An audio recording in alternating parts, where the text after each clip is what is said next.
I'm going to stay, as well as anybody else of the committee members who might wish to stay to hear. I believe there's 18 people that have come here and wish to speak. I would remind those that we have heard, please give us something unique other than I don't agree or I agree. That might, I think we've heard on both sides, but to my committee members, again, if you please stay at your own. Yes. I just had a question, Mr. Chair. I, like many others, did assume that this meeting was going to be done at 1, if not earlier, and have other meetings scheduled.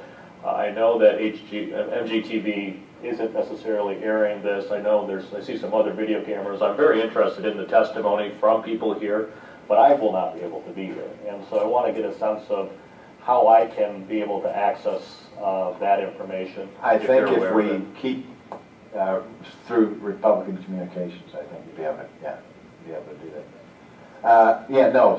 Again, I appreciate your time and patience. Like I said, I'll be here until somebody, as long as somebody wants to speak. With that, is there a Jeff Phillips in the room?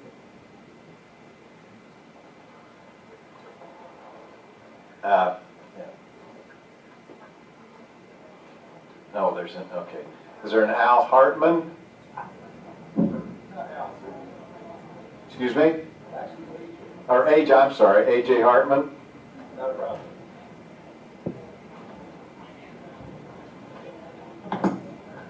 Good afternoon. My name is AJ Hartman. I'm from Kalamazoo, Michigan. I'm from the 60th District. Full disclosure, I've met Representative O'Brien on numerous occasions and heard her speak before. I have 2 stepchildren in the Kalamazoo school system who are currently being taught under the Michigan standards and will be affected by Common Core. I want to be clear, nothing I say here should be construed as a political statement. I'm not here as a politician or anyone associated with politics. First, I'm going to give you 3 minutes. And I'm right on it, sir. I'm testifying on behalf of my students and the students in Michigan, and I'm before the subcommittee today because I'd like to ask you to make my job harder. I would like you to require me to delve more deeply into the subjects that I teach. I would like you to make me gather reams of supplemental materials that I have to then give to my students. I would like you to allow me to assign deep learning essays that will take hours to grade. And I would like you to let me give tests that will require a true telling of knowledge by the students that I teach. I'm here to ask you to require me to take many more hours of training in order to ensure that my teaching methodology is sufficient to do Common Core justice, because while it is inevitable that the Common Core will make my job harder and more difficult, I welcome it with open arms because it's the right thing to do in order for my students today to be competitive in a global market. I'm willing to accept more work for the sake of my students because, like all teachers, I don't feel that I answer to you or the state school board or even my local school board. I answer to those students that I teach every single day. I mean no offense to anyone on the subcommittee or any other body when I say that. I would rather wish to equip my students with the tools they need to compete, not only with Michigan students. We spend a lot of time talking about Michigan students. You should be aware we're not just competing with Michigan students. As we speak, Finnish, Danish, South Korean, Brazilian, and Japanese students are competing with our children for jobs.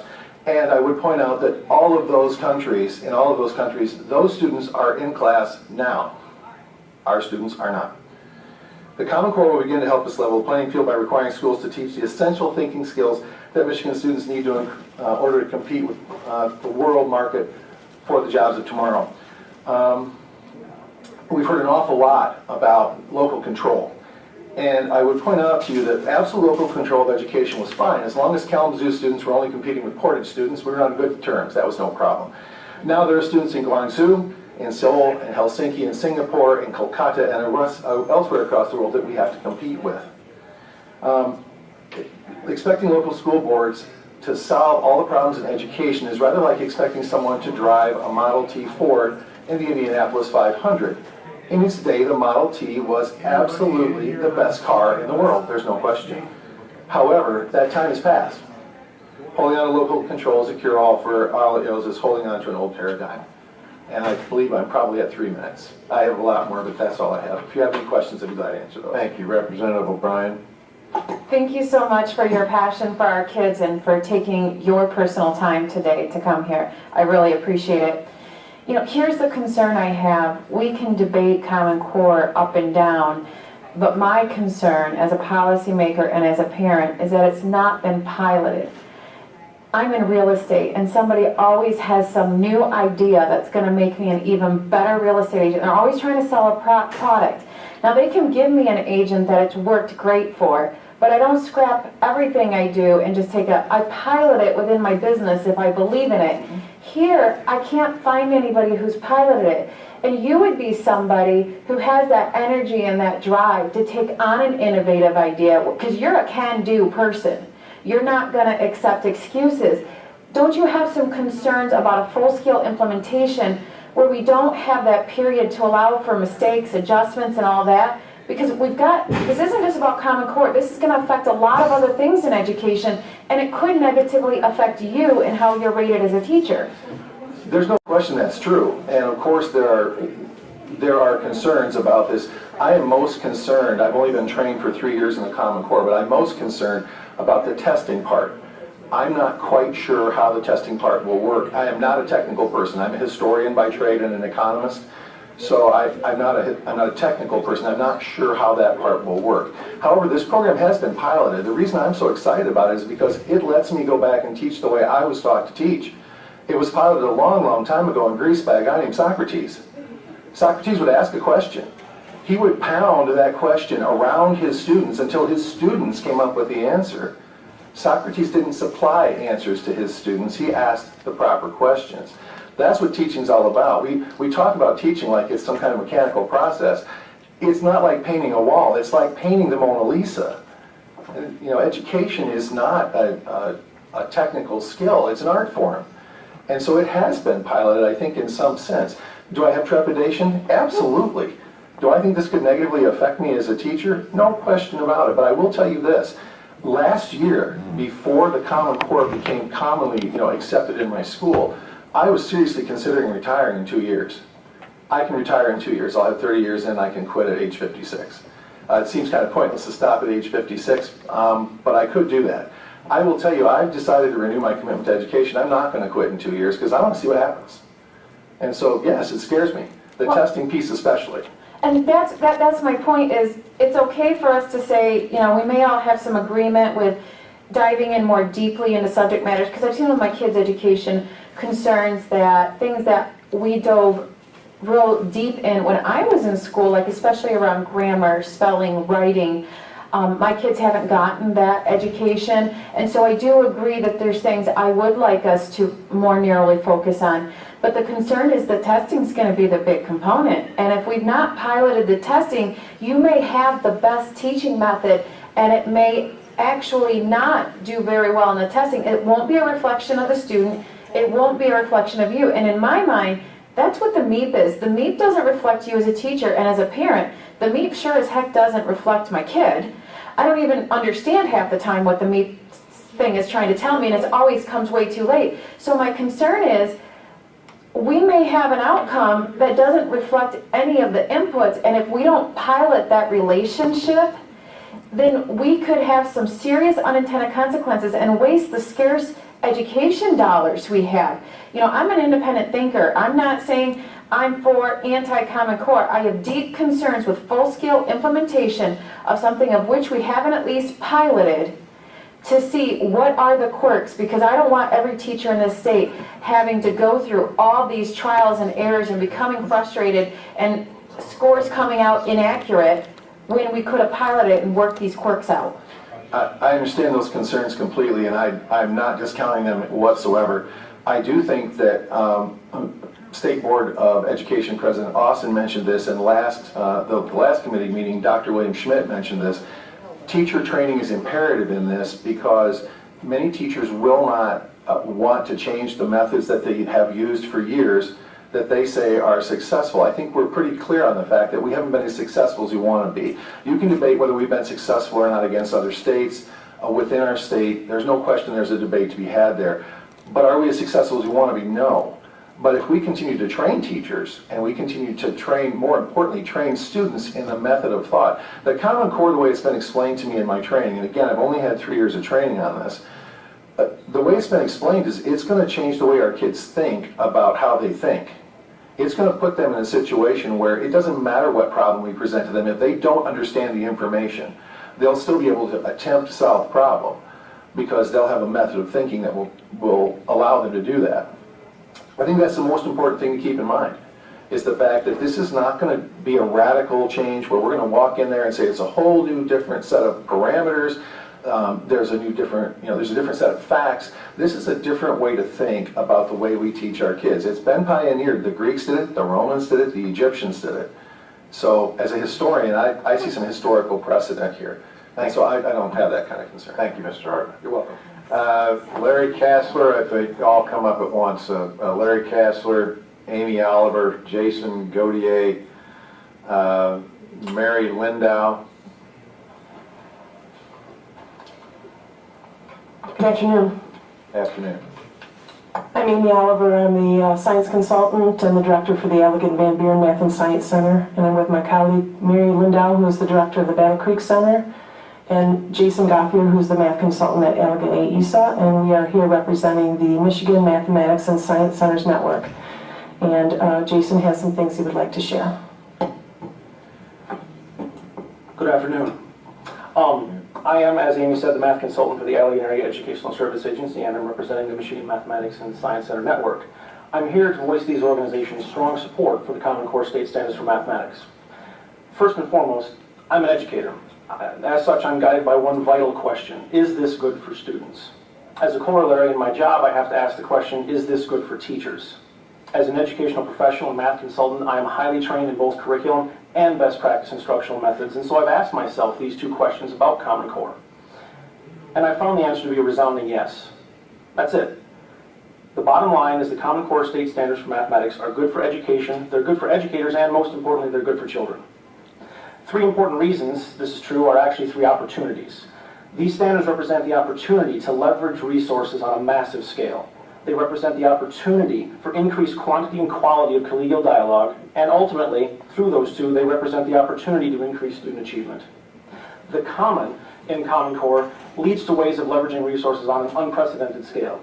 There's been an explosion of resources recently, and this means that work done in California or Massachusetts can be leveraged here in Michigan by educators who are going to need the support. Before the CCSS, this was difficult at best. The opportunity does not stop with the sharing of resources. Love them or hate them, these state standards have brought the educational community together in a way never before seen. The state standards represent an opportunity for educators and leaders to push for real quality change in education right down to the classroom level. Other sets of standards have attempted this and failed. The Common Core represents a vehicle through which these changes can be made, and made in a way that will have a drastic positive impact on student achievement. I'll say it again, these state standards are good for kids. As to how these state standards might impact instruction, let me share a story. First, it's important to note the Common Core deliberately attends to what are called learning progressions. These are ideas that build over grade levels so that students have time to struggle with difficult concepts and develop them fully. In a group of K-3 teachers, they were talking about adding and subtracting whole numbers.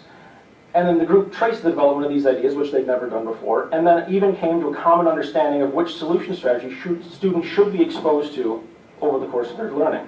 Before the Common Core, these cross-grade level conversations never happened, or very rarely did.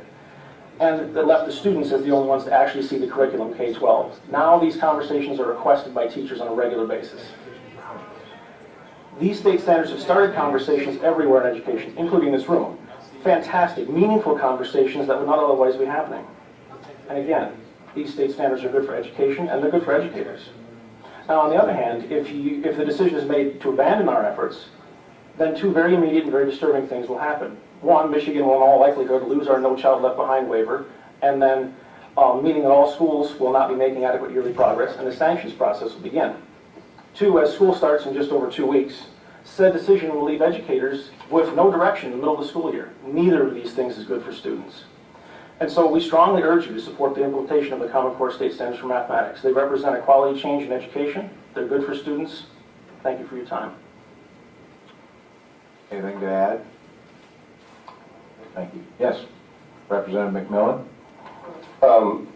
Maybe you guys can tell me, because nobody's been able to say, I hear that there's fewer standards. So fewer means less. So what standards did we drop? Are we not going to be teaching to? I anticipated you asking this question, actually, and I'm rusty, I can't figure it out. I understand. And I would love to tell you that I have specific examples. Unfortunately, I didn't prepare those, but I can get them for you if you would like me to. But they exist. There's something that we used to teach yes. that we're no longer going to teach. Yes. Okay, I mean, that's it. And then finally, I mean, we don't, doesn't it kind of bother you, though, that if there are problems, and as we work this stuff out and it's being taught, something doesn't make sense, that we can't change it at the state, that right now you can go to the state school board or MDE, we can't change it. We'd have to, because if we changed it and the NGA didn't and SBAC didn't, then our kids are going to get them wrong. That's what the state board of or the Michigan Department of Education told me. So isn't it, nobody says that this is perfect, so there's going to be change. It's always acknowledged. So it just seems like if there are problems, it would be best to be able to solve those and make sure they're solved here, because they may not get solved. We may be forced to teach standards that we disagree with as a state because it's going to be on the test. Doesn't that concern you? I heard a lot of testimony today about working more on critical thinking skills and how in tandem they work with learning content. And the Smart Balance Assessment from the pilot test that we have seen and the information and the feedback we've got from districts that have piloted is those are the things that are being tested within the context of the content. And so I think if you're preparing kids with the Common Core, they're going to do well on those tests, and they don't have to know or be able to, I guess the alignment of the test doesn't have to require them to know absolutely every math fact or every math skill that there is at that particular grade level. So they're applying more of the critical thinking skills, they're put in situations where they're applying mathematics, and it's a different kind of a test. And then the other question that you asked about, the previous question about changes or getting rid of content, and I think it's more shifting of some content to different grade levels or different grade bands. More of a focus at K-5 on number and operations and number sense and developing those foundational skills, less on data, measurement, geometry. There are pieces there, but pieces that are more developmentally appropriate. That's what I hear, is that we're moving things around in a logical order. That's fine. We could do that without turning it over to the NGA. But they keep saying it's going to be deeper. So in order to get deeper, you have to have fewer. I mean, it doesn't make sense to say we're going to have the same and we're going to go deeper because we have 24 hours in a day. You can't say you're going to do more with the same amount of time. So I keep hearing people say there's going to be fewer standards and it's going to go deeper. But then when I actually try to ask what we dropped, nobody wants to say what we dropped. So it's really, I don't know if it's actually going to be deeper. It's going to be different logical progression. Maybe it makes sense and we could have done it on our own. But I'm just trying to cut through the rhetoric, and I appreciate I probably took in too much time, but thank you. Thank you. Thank you all for coming. Thank you. Is there Michelle Farah? Gianna Taylor? Oh.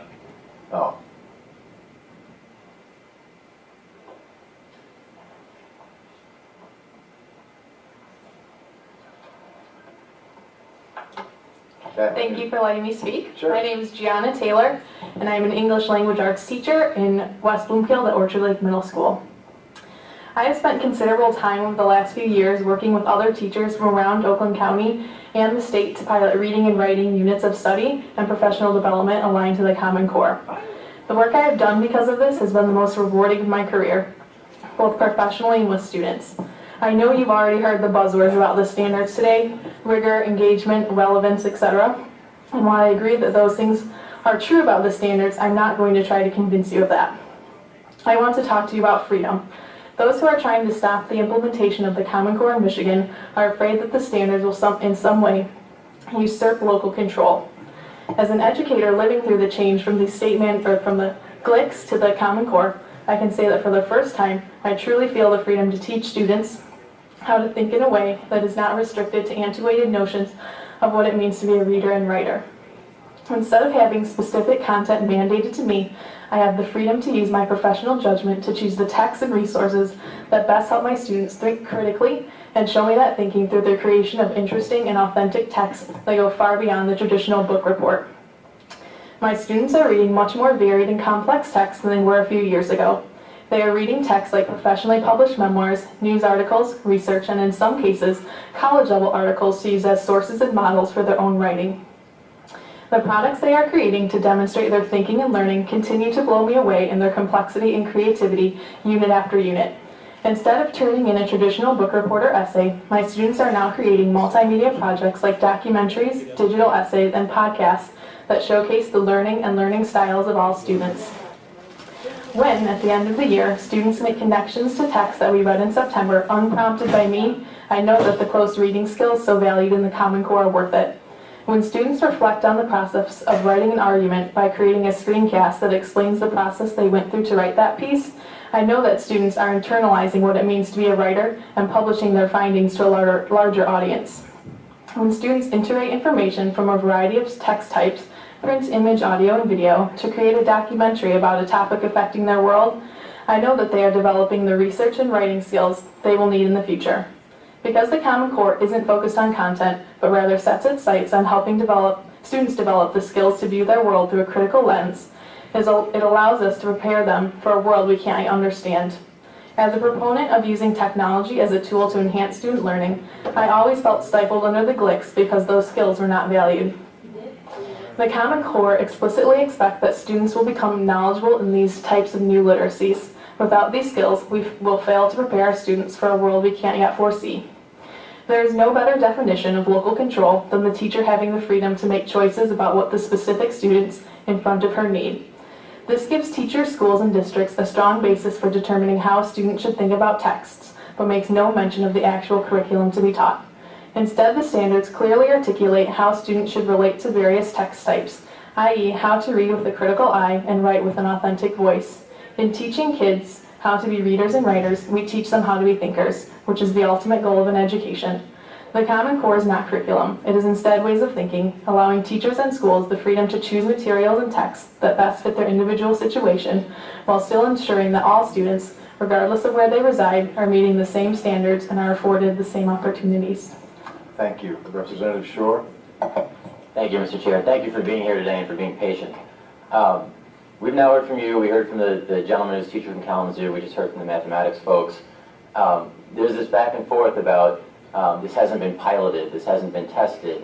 I've been meaning to ask this, and now is just as good a time as any. You know, we've been doing this for the last few years, and we've got people coming in and saying their students are making improvements. They can teach better. You've been doing this for a year, 2 years, 3 years, for a few years now. You do have experience. You've piloted this. And it sounded to me, but I don't want to put words in your mouth, like you like what you have been seeing and you like the results as having piloted this or having done this. You know, we're not starting something brand new in the next school year and you're guessing. You've actually got experience. So yes. I just want to make sure you agree with that and see what, you know, if you have anything to add there. I do. I kind of feel like the point from adoption until the Smarter Balance tests actually come out is almost like a pilot period. And that's been 3 years at this point, and I've been working with the standards for 3 years, and I'm from Oakland County, and they have created reading and writing units aligned to the standards that we have started to roll out statewide. I was part of professional development with that, actually, just down the street in June, and so we have been working with teachers, we've been working with students, and seeing growth using the standards. That's what I'm hearing from my teachers here in Ingham County. Now we've heard from Oakland and Kalamazoo, so it seems that's statewide. So I thank you for being here. Thank you, Mr. Chair. Representative McMillan? Thank you, Mr. Chair. I'll make it quick. You know, I would say that you definitely have not been piloting, and I appreciate your testimony. Without the tests, you know, there's no pilot. So, you know, the accountability and the measuring is going to be done in the tests.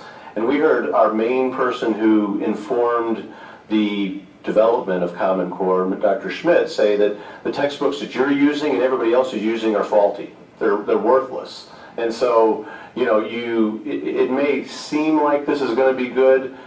You may feel that you have freedom. Who knows? When these tests come out and it's high stakes and your evaluations, whether they're fair or not, so I would caution you. I mean, I'm glad that you're getting this freedom. I don't know, but I think that really to pilot would be to be able to measure. That's what this whole thing is talking about, is standards and measuring. And so if they have not been doing the high stakes measuring, I think that's going to limit a lot of freedom, because then all of a sudden your school is going to be compared to the next school, and they're going to start saying, no, this was your freedom, but we've got to limit that because we've got to get good on the tests. And the other states are beating us, and the other neighboring schools, we're losing the schools of choice, or whatever it's going to be. I think that is where the pilot, is going to begin, and everybody's going to be in it. It's not a pilot; it's everybody's. So that would be my only thought, is that I'm concerned about what's going to happen when these tests come in. That's a valid concern. Yeah.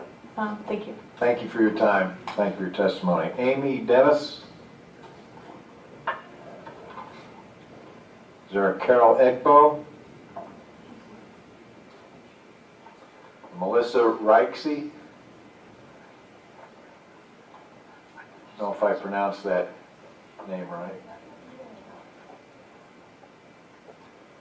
Welcome. Yeah, 3 minutes. I respect your time. Thank you for having me here. My name is Melissa Rixey. This is my 10th year teaching mathematics at Clarkson High School. I've been involved also with the Common Core State Standards since they came out in 2009. To give you a little bit more background about me, I wasn't always a teacher. This is my 3rd career now, but I think it's the last one that I'll have. I used to be a management consultant at Deloitte for 6 years, so I've seen countless organizations, businesses, other operations, and lots of different people. And what I've noticed is that the people who are most successful can communicate effectively. As you've seen here, communicating is so important.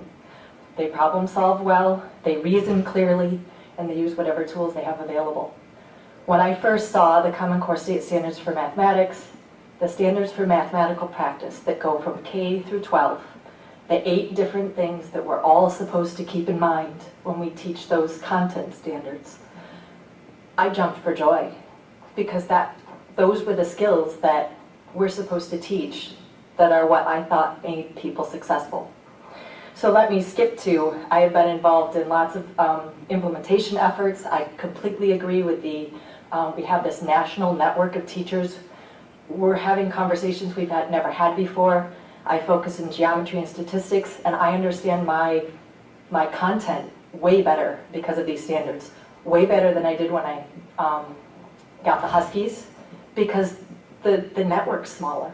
As a teacher, you need that network of people, the network that you don't even talk to. But again, in California and here and there, we're using people's materials. Yes, there might not be a textbook ready, but there can't be. This is to me, other people are saying, oh, these are just standards, they're just slightly better. I think there's a way, way better than what we had.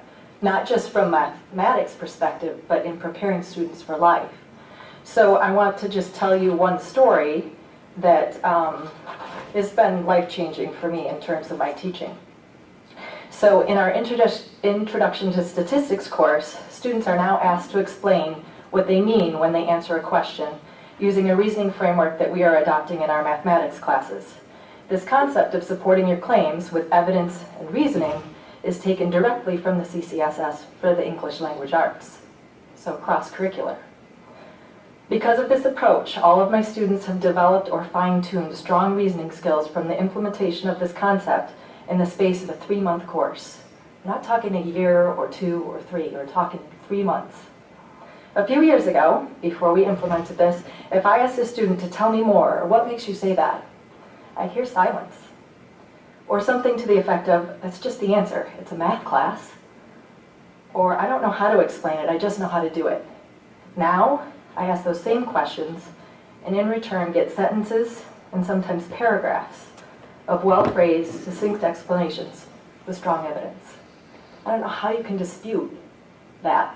And it's an idea that came from English language arts, is supported in the mathematics part of the Common Core. I have worries about the testing too, we all do.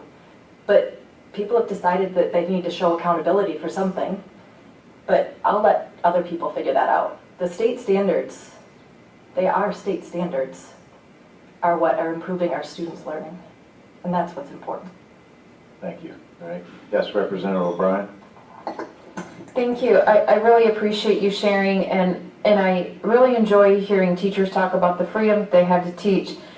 Unfortunately, as you mentioned, there is accountability, and I know in my own community, Common Core, it has been adapted into the curriculum, but yet we're not seeing the MEP scores change that radically. And I understand there will be a move to a different test, which is the Common Core. But if we're already starting to try to adapt for a Common Core test, why aren't we seeing the results in the MEP? The MEP is multiple choice. I don't understand how you would communicate what you know and how you can reason in a multiple choice test, and the SBAC is not just multiple choice. Well, And the multiple choice questions require reasoning. Well, part of my concern, like with mathematics, is if I worry that we're going to try to put more focus on reasoning than fact. 2 + 2 is 4. I shouldn't have to explain why it is. It is. It's a fact. And I worry sometimes that we're going to have more focus in certain subject matters on reasoning and rationale versus what is the correct answer. There's more focus on process versus result. And while I agree that both are important, you know, I sit here and think there's some kids who are going to come up with the right answer. They may not be able to explain it to you 100% why. It was an intuition, inclination. It can be evidence that maybe they're just not getting it. But if they're able to get the right answer, they could get penalized. Versus you could get the wrong answer, but if you've got the right process or the right thinking about it, I'm just concerned about how this is all going to be integrated together. And I was in school prior to all these state standards and everything. And when I talk to educators who've been around for a really long time, especially in the higher ed, they go, you know, we were able to partner more effectively when we could all implement change locally, versus now it's almost impossible. There's not as much adaptability to kids and changes. And that's my biggest concern is I want you to be able to adapt, but once it's a big state issue, as the test comes in, I worry you're going to have less ability to be flexible with your student population. To address your point on the process versus the content, we have to do both. They are tightly integrated, and you can't have one without the other. And both are important, because in life, I'm sorry, even in mathematics, there are multiple answers.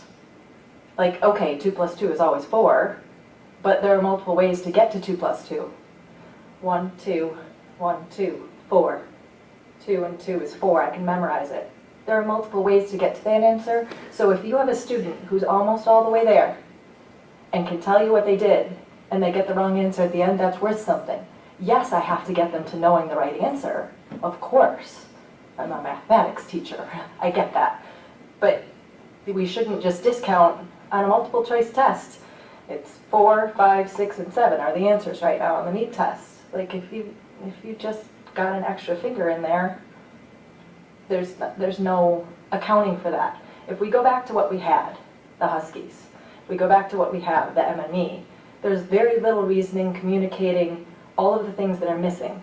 That's why so many people are against standardized tests, is because they don't measure all of the things that we think are important. We can only measure certain things with multiple choice tests. And that's why the test probably won't be cheap, because you have to be able to read it.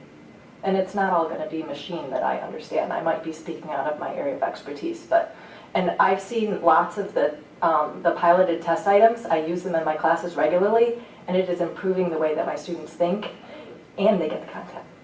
I'm not lacking in their content skills. They know what they're doing way better than they used to. And all I needed was that framework, and that network of people, and that network of the pilot items, here's what this work, that these people have been doing to, I've had so many conversations that never happened before. So I'm growing as an educator, which means my students are doing better. I wish the gentleman were still here so I could talk to him. The whole transformational geometry thing, I've just started doing it on my own, and it's more intuitive. I don't care if no one's done it in the US. It's more intuitive. That doesn't, just because hasn't been piloted. I piloted it in my classroom 2 years ago and the students got like that. I don't have any materials to support it yet because it's not a popular way to do things. But that doesn't mean that we shouldn't do it. I wish I could have a conversation with him because he said that and I was like, oh, have you talked to anyone who's tried it? Just because we don't do it doesn't mean it's not a good thing to do. And I would never have known that had I not been, those standards been placed in front of me. Representative McMillan? Yeah, I just want to follow up. I'm glad you brought up the grading of the text that's going to be in the SBAC, because I am hearing that they're not going to get this figured out, and that it has to be computerized. They're going to be grading millions of kids, and you can't have individuals grading it because then each individual will grade them differently, and that it's just going to be. We'll see. But it's one of the things that I think is going to be a real problem, that even though the child got the total answer wrong, they are going to get part of the answer correct because of the textual, the way they explained how they got the answer. And this kind of thing is going to be, kids are going to be told that they're smart or not based on something that is very unproven and unfounded. Teachers are going to be told they're good or bad teachers based on something that is very unknown and extremely untested. So I think that is, you hit on it. I'm glad you did, because I think that's going to be something we're going to have to watch if we stay in it. And I think that's a good reason to wait a couple of years on the SBAC, is to certainly make sure that what I think is going to be a debacle is kind of worked out before we start sticking our kids and teachers in this, in this mill.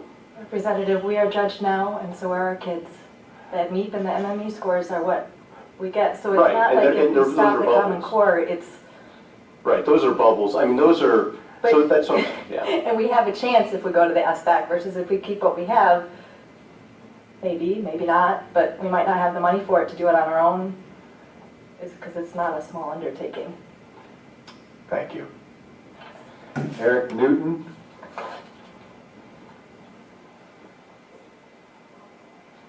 Welcome. Thank you for having me. 3 minutes. My name's Eric Newton. I'm a math coordinator for Farmington Public Schools. I had typed up a written portion that I think you probably have in front of you. So some of those things have been said, so I will try to just stick to a couple things I don't think have been said. The one thing is the assessment. One thing that I have not heard mentioned yet with the Smarter Balanced is, in addition to the summative assessment, there's also a formative piece to that nobody has even mentioned today. We always talk about what we want the assessment to be, and I heard a couple of the people earlier today talking about the assessment should be used to get information about your students so that can inform you on what you do with them. And that's exactly what the formative assessment part of the Smarter Balance is going to allow teachers to do. It's going to be dipsticks that they can use throughout the year to get information about what their kids know and do not know, so that they can help their kids do better when it comes to that end of the year test. We don't have anything like that right now, and that's, I think, a critical piece to have, for teachers to have. The second thing is, I think the financial piece is a huge component to the Common Core. The MEP test is not what we need it to be right now, and I think it needs changes. And I think the Smarter Balance has at least tried to make those changes and tried to make a better test than what we have. Is it perfect? No.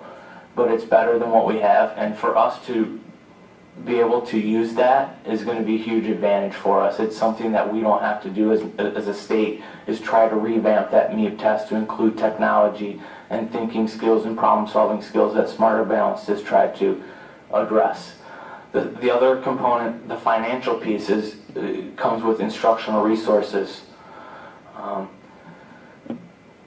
45 states have adopted the Common Core standards. That means all the companies that create those instructional resources are going to be aligning them to the Common Core standards. We want to be able to use those resources in our classroom. It takes up to 7 years for those resources to be developed. So the Common Core came out in 2010. That means those resources aren't really available to us yet. So we don't have those good Common Core resources to use in our classrooms currently. But when the time comes in the next couple of years where companies are now working on and spending millions of dollars to create those great resources, we will be able to use those great resources in our classrooms instead of trying to take other resources and align them to our own standards. I think those were the 2 or 3 points that I wanted to make. If you've got any questions, I'd love to answer them. Thank you. Representative O'Brien? Just a quick comment, Chairman. I really appreciate the points that you brought up, and it just reflects, Chairman Kelly, that I think this has been a great conversation we've had, because for too long education has been debated and argued in silos, and this is the kind of robust conversation we need to have, especially as a state school board is taking a lead on this policy issue, and you well summed up some of the financial implications, and the legislature then is left with a financial problem. Because the locals, as you said, it's going to be very difficult for them to take on themselves. So I think everybody here, whether you're for or against or undecided about Common Core, this is an important conversation we're having. And thank you, Chairman Kelly, for leading us in this charge, because you brought up some new points that we hadn't discussed or debated yet. Thank you. Thank you. Marie Smerigan? Sorry if I butchered your name. No, you're fine. American. So I come today as a parent. My name is Marie Smerigan, and I'm from Flat Rock, Michigan. I want to thank each of you, especially for staying late, because I know that we're all busy and we all have things to do, but you recognize the importance of the issues that are before you.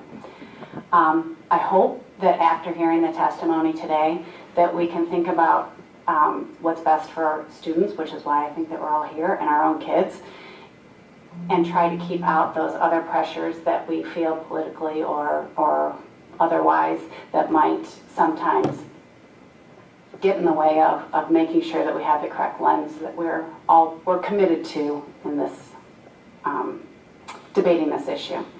So I speak on behalf of my 2 sons that attend Gibraltar schools. I have Blake, who's going into 7th grade, and Adam, who's going to be a sophomore at Carlson High. And as I heard the business leaders speak earlier, I heard them refer to 3 important things which happened to have been part of my testimony before they even spoke, which was making sure that they were good communicators, that they were able to be problem solvers, and that they had technical skills to make them successful in the world that we live in. Those I had already identified as important skills that I want my kids to leave high school having. So I went through the Common Core standards, and when I say I went through, I'm going to be honest. I am a math teacher. I was a math coordinator, and I'm currently a math consultant. So when you read through my testimony or you hear me talking about this, it's not that I don't have a math background or I'm not familiar with them, but I did go through the standards and pick out direct quotes that support those 3 qualities that I think we can agree whether the students or children are going to college or whether they're just going to go into some sort of a career. These are skills that we want those kids to have. So, first off, in order to support problem solving, if you look at the content standards, and I think you've heard people refer to, but I'm going to point it out again, that there's content standards, which are very similar to the guidelines and expectations that we currently have, or the high school content expectations, but there's also practice standards. Those don't exist currently in our Michigan standards, and those are what are going to give our kids that edge, or the things that are making people excited about for our students. If you look at the numbers and operations domain of 4th grade, and I quote, students are going to be asked to illustrate and explain the calculation, in this case multiplication, by using equations, rectangular arrays, and or area models. In the function domain of 8th grade, students are asked to, in the quote, compare properties of 2 functions, each represented in a different way, algebraically, graphically, numerically in tables, or by verbal descriptions. And then I quote from the high school, the domain of reasoning with equations and inequalities, that students are asked to, in quotes, solve a simple system consisting of a linear equation and a quadratic equation in 2 variables, algebraically and graphically. There are many more examples in the standards that are asking students to find or use more than one strategy. Building the skill throughout my the course of my son's education will help them to look at a problem or situation, recognize that there is usually more than one way to solve the problem, and allow them to choose whichever strategy they find most useful or easiest for them. All children learn differently. Until the Common Core, students were usually only taught one way to solve a problem, and that usually involved memorizing a rule. It didn't offer those students who are visual learners the opportunity to see, through the use of arrays or graphs, for example, what was happening conceptually in mathematics. Marie, do we have your written testimony? You do. I appreciate if you wrap up. Okay, so in addition to the content standards, those practice standards, all of those support those particular qualities or skills that we've heard many people talking about what we want, whether or not they're going to high school, or excuse me, going to college or going into a career. They live in there, and they were not present in the Michigan standards. Thank you very much. Any questions? Thank you very much, Marie. Is there a David Campbell? Rich Franklin? Christina Fennelly?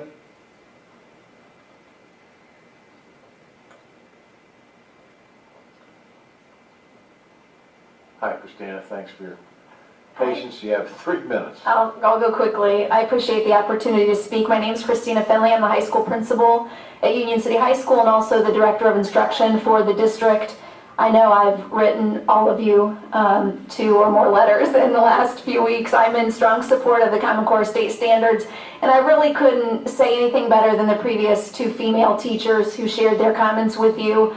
So just to give you a specific example of how I'm seeing the benefit of the Common Core in my district, specifically in the area of math. We've been working with the Common Core and implementing the Common Core for 3 full years now, going on into the 4th year. It does concern me when I hear comments made that imply that we're going to be implementing the Common Core or we're going to be piloting, because we have been doing that with tremendous fidelity over the past 3 years. Specifically in the area of math, I've been working with our ISD consultant and our faculty to provide very valuable PD that has helped our faculty to implement the Common Core with fidelity in their lesson planning, also in their assessments. Specifically, the 8 math practices have benefited our students tremendously. Although they're specific to math, I can walk in any classroom in my building and see teachers in every content area incorporating the thought behind those practices in terms of encouraging students to persevere and expecting them to explain their thinking, justify their answers. Those are all wonderful things to see. We've benefited from the Common Core in the last 3 years. We've increased our ACT scores significantly, especially in the area of math. We've doubled our college and career readiness rates. We've close to eliminated our failure rate. So to me, when we're raising the bar, we're increasing rigor, we're raising expectation, and we're also seeing an increase in our own student scores, in our own student proficiency, to me, we're doing something very right, and I continue to be in support of the Common Core state standards.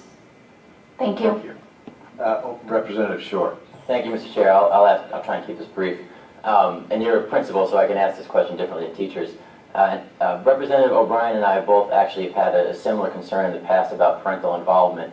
I also have 2 children going through in the Lansing School District right now who are 7 and 9. Do you as a principal, are you worried at all? When we had Achieve here, we've had people here, they say, parental involvement really isn't part of that. Parental involvement is a local issue, and in some cases you want students to be more smarter than their parents were, so they're going to teach a different way. Are you concerned at all about parents calling you and saying, your teachers are assigning things that I can't help my students with, so you better have tutoring or you better have something in place because I can't help my students? That is one of my concerns in this, and that I can't potentially help my kids. Now I want them to, like I said, I want them to be smarter than me, and they will be. But if I can't help them, I think I'm a resource you count on. What do you do? Sure, I get those calls every once in a while. We hear those at parent-teacher conferences, especially in the area of math, because we are approaching math really entirely differently than we were, when we were students in school. And so it does require us to provide a lot of awareness and a lot of information about the purpose of the standards and why the standards are in place and why they're needed and what's going to be expected of students after high school. We spend a lot of time communicating that in person and in writing as to the importance of that. We also, to couple that, put a lot of intervention in place to support students as they're subjected to these newer standards. And so I think that's obviously the responsible thing to do as an educator, and we do that as well in a variety of different ways. Representative O'Brien. Thank you, and I wanted to just offer a clarifying explanation when you had talked about implementation. We've been told Common Core is not a curriculum. Common Core is a standard, and there will be a test to test that standard. And so for some of us, especially me, I don't consider it fully implemented unless we have a test. Because if it's not a curriculum, then we're using a guideline, a principle that we don't know if it works yet or not, because there's going to be a test. And it's been a difficult conversation because it was Representative Rogers and I were two of the 5 principal people who were involved in trying to move towards student growth measures and having very objective evaluations of teachers and educators. And Common Core wasn't ever discussed. I mean, I've had maybe 2 or 3 conversations about Common Core prior to this committee. In my first 2 years in legislature, I served in education. I was one of the bill sponsors on overhauling student growth measures, trying to move away from the MEP. So that's where it's extremely concerning to go, well, we've been working on this since 2009, this is the way it's going to be, and it wasn't brought in a ready and transparent manner to a legislative body who was studying this issue and outreaching to teachers across the state. And it's not a teacher issue, it's not a principal issue, it's a state school board of education combined with education committees in the House and Senate. So for some of us, we're really behind the curveball because we've been working on other tough issues. And for those of us who first started serving in 2011, we feel a little bit blindsided. And until the test is really ran, we don't feel it's going to be truly implemented in our schools. But I did want to applaud you on all the outreach that you're doing to your parents. As a parent, I've heard nothing about Common Core from my school. And I like to think I'm involved. They all know who I am. And so I like to think I'm involved in my community. And so I think the issue is a little bit bigger than just about Common Core. It's probably a collective set of issues. But thank you for sharing your experience. Thank you. I did want to add, in terms of thinking about the assessment, both myself and my staff feel like what's required of the students on the Explore, the Plan, and the ACT do show students' ability with college and career readiness. And we do use that as a guide in how we've implemented the Common Core. I mean, that's very important to us. Obviously, the ACT is the most important test a student's ever going to take. It determines really what their opportunity is going to be after high school. And we do use that and have used it up until this point in large part to rate our own success and our students' success. Representative McMillan. Yeah, and I appreciate your testimony. I just think, like Representative O'Brien, when the tests come is when, if your school gets graded a C and the neighboring is a B and the pressure starts building, the tests are unfair or they don't feel like the textual part is being graded right. Nobody has said that they're going to be able to figure that part out. It's a big part of the whole SBAC. I think at that point it's going to be real problematic. I think that's where the rubber meets the road. Right now we've got all kind of freedom because there's no testing of whether it's known or not. And so I do think that, and don't you think that could cause some real challenges and unfairness? And right now, if the MEP doesn't make sense, you can go to the state. At this point, if the SBAC doesn't make sense, you got to hope that somebody at the state will go to the SBAC and that there'll be some kind of vote behind closed doors to change types of questions that are difficult or don't make sense. And that doesn't concern you that it's another step away, removed? I've seen so much benefit from what I see students doing in the classroom, being able to demonstrate. it's so good for kids right now that no, we deal with whatever assessment comes our way as educators. We have for many years. I assume that we'll continue to do the same thing. Thank you. Hyman Bass? Not here. All right, there's 18 more to go. Just keep in mind, if you, again, don't feel necessarily that you need to repeat something that's already been said. We're going on 4.5 hours here, so I remind you to keep it short, as well as the questions from the committee, so we can get through these cards. Stephanie Kiles?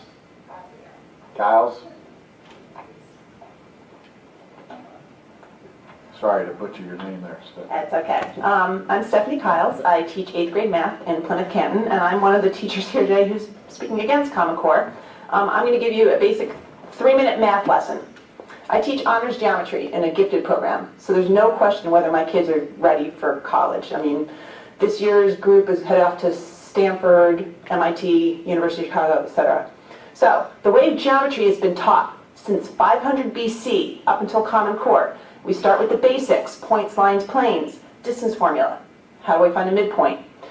Then we go to the basics of logical argument. This is how you make your point. If something, then something else. There are rules of logic. Then we go on to some basic proof writing, given your basic skills that you have. We write proofs about angles. Then, in Chapter 4, we take what we knew about angles and we start proving triangles congruent. It's all building. And that's what was started with Euclid, again, 500 BC. We prove these theorems and we move on, and then we keep using them and it builds. So, we use side, angle, side. You heard, I think it was Dr. Evers say, ASA, AAS may come back to you.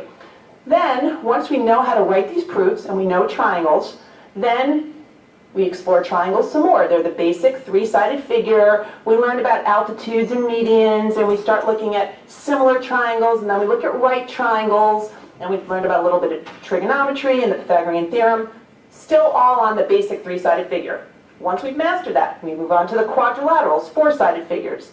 Then, once we know all about those, we take these things and we move them around on the coordinate plane, transforming them.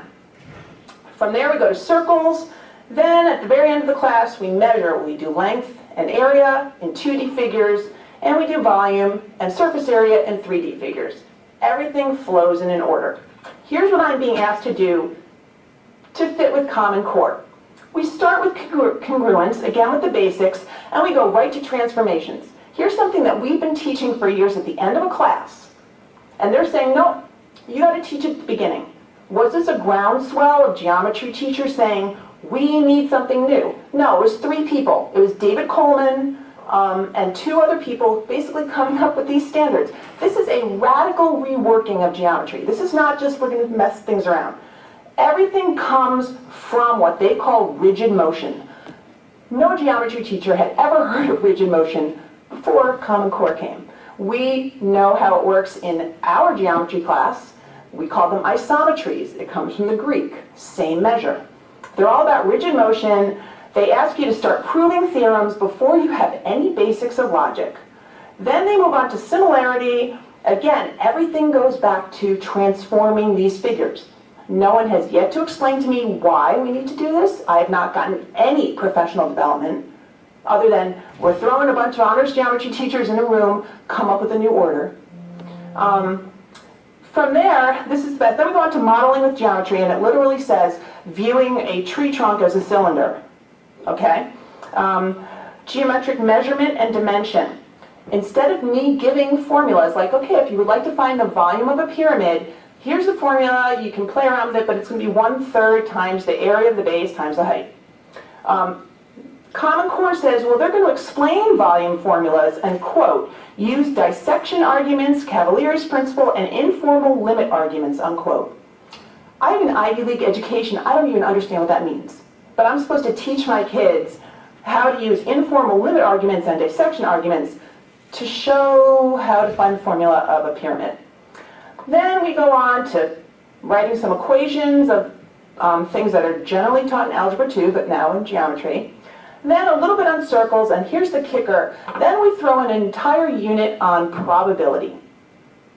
Geometry is one branch of mathematics, probability and statistics is another, yet the Common Core architects, again, not classroom teachers, basically 3 people, decided that we need to stick probability somewhere. We're going to throw it in with geometry.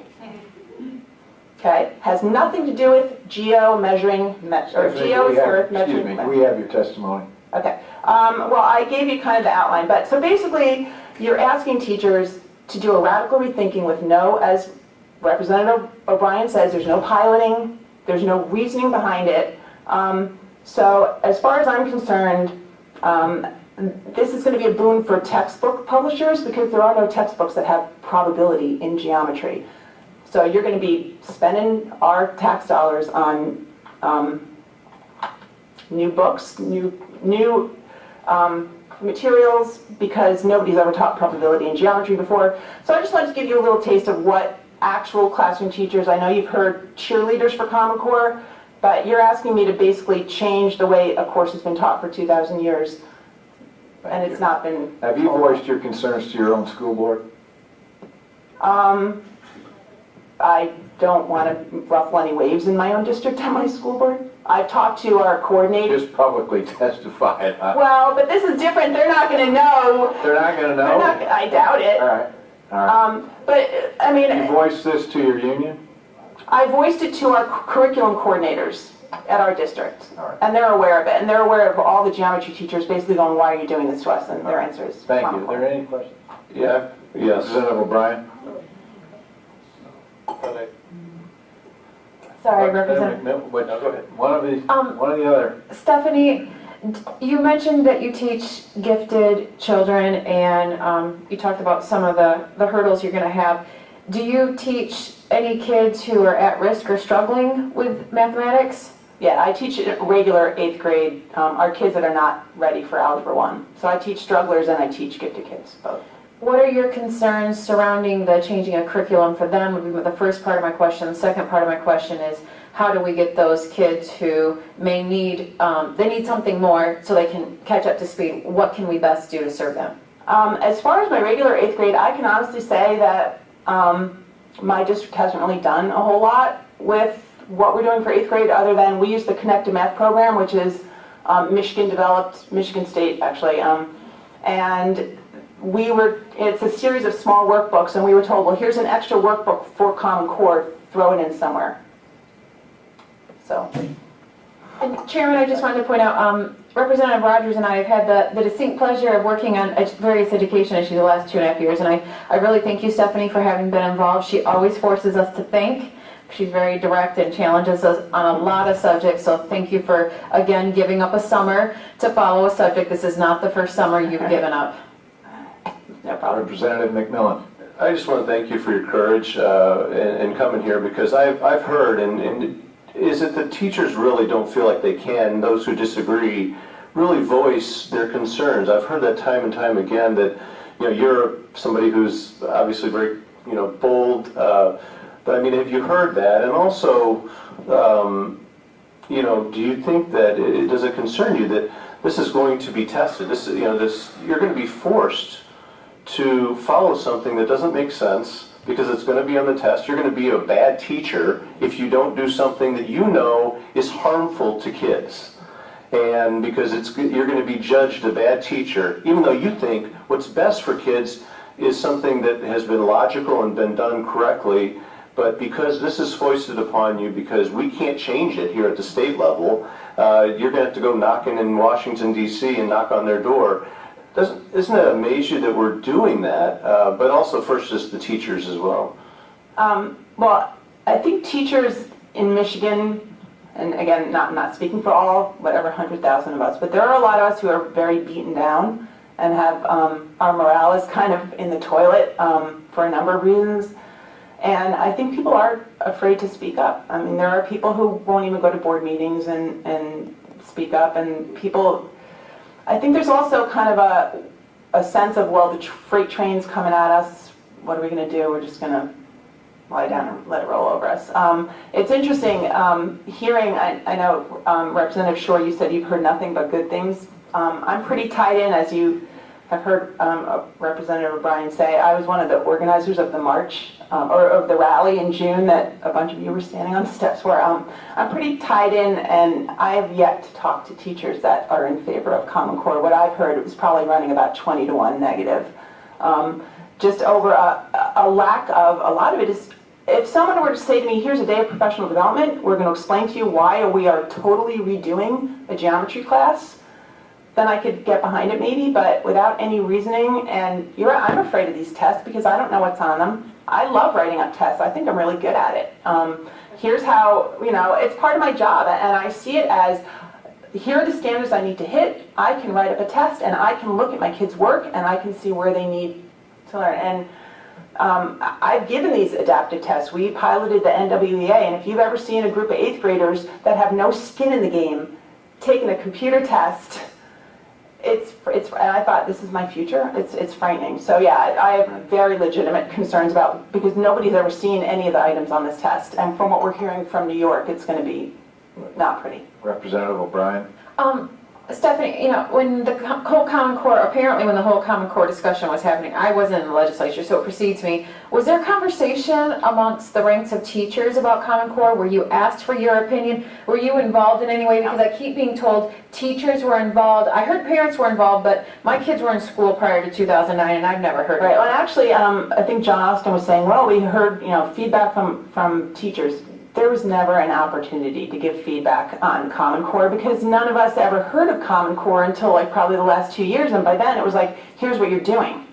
There was never a, let's think about this. We're all for having some national floor where, if you're in 10th grade in Iowa, then it should pretty much mean the same thing as 10th grade in Montana or whatever, but to me, the people who are saying this is not a curriculum, if you're telling me the order I have to teach things in, and you're telling me how I have to teach them, and that I have to teach kids that they need to be able to construct an equilateral triangle using, a paper and a compass, that's not standards, that's a curriculum. So. Thank you. Peter Hahn.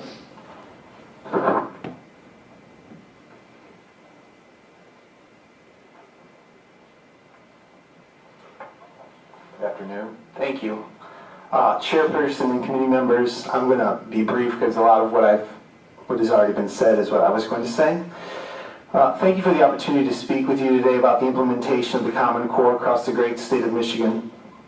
My name is Peter Hahn, and I teach 11th grade English at Oak Park High School in southern Oakland County. My school has been on the list of the bottom 5% performing schools for the past 3 years. I've heard that we have recently emerged from this list as a result of 3 years of rigorous instruction. The school demographics based on my unofficial data collection is approximately 92% African American, 5% Chaldean, and 3% other, including Caucasian and Southeastern Asian. I've been teaching at Oak Park since 1998 with a 2-year hiatus spent in Battle Creek. I've taught at the middle and high school levels in both public and parochial schools. For me and my students, the Common Core is about thinking. The core is about a set of life skills. English is not a fact-based subject. It is and should be about the skills to become better readers and writers, which are essential to success after school, whether that be in college or the workforce. Now this is where I'm going to respond to some of the things I heard earlier that I wanted to. So first of all, I think it was Dr. Stotsky is her name. She was referring to the switch from literature-based to informational reading in the Common Core. And as I was thinking, it's recording. ACT is our measure of student success in the 11th grade in the state of Michigan. And if you look at the ACT, there are 4 parts to it, one of them being reading. And when you look at the reading test, there are 4 parts to the reading test. And of the 4 parts, 3 of them are informational in nature. And if you look at the science test on the ACT, the science test is basically a reading test. You don't have to have any science knowledge. The answers are there. You read the problems, you look at the graphs, you look at the charts, and you answer based on the information given to you. The other thing I was thinking as she was speaking was, how much reading do I do for pleasure? I do, but the majority of what I do in life is informational. Magazines, newspapers, journals, those types of things. The second thing I wanted to respond to was the idea about the textbooks. Now, I haven't used a textbook in 3 years. Now, I can't speak for math or science or social studies, but I don't need a textbook to teach. And in fact, I would probably recommend not buying textbooks for English courses and spending the money maybe on novels and short story collections and memoirs and things like that, because textbooks are so ridiculously expensive. The other thing I wanted to mention was about the test. And yes, I'm worried about the test. I'm always worried about the test. But I think there was an insinuation that when the test comes down, it's going to be what it's going to be. But the test will also be piloted. I don't think that the standards are going to change. The test will come, they'll give it out, we'll take it, we'll see the results, they'll compare it to what was taught, and then they'll have to change the test. They won't change the standards. And then one last thing is one of my friends, actually, Gianna, was up here earlier, and she mentioned that we've been piloting the standards, and there was a reference that we weren't really piloting because we haven't tested. Well, the test hasn't been piloted. And so no, I mean, we don't have an indicator of how it's going except from what we see in the classroom. But that in all respect is a piloting of the standards. It just hasn't been assessed by anyone yet.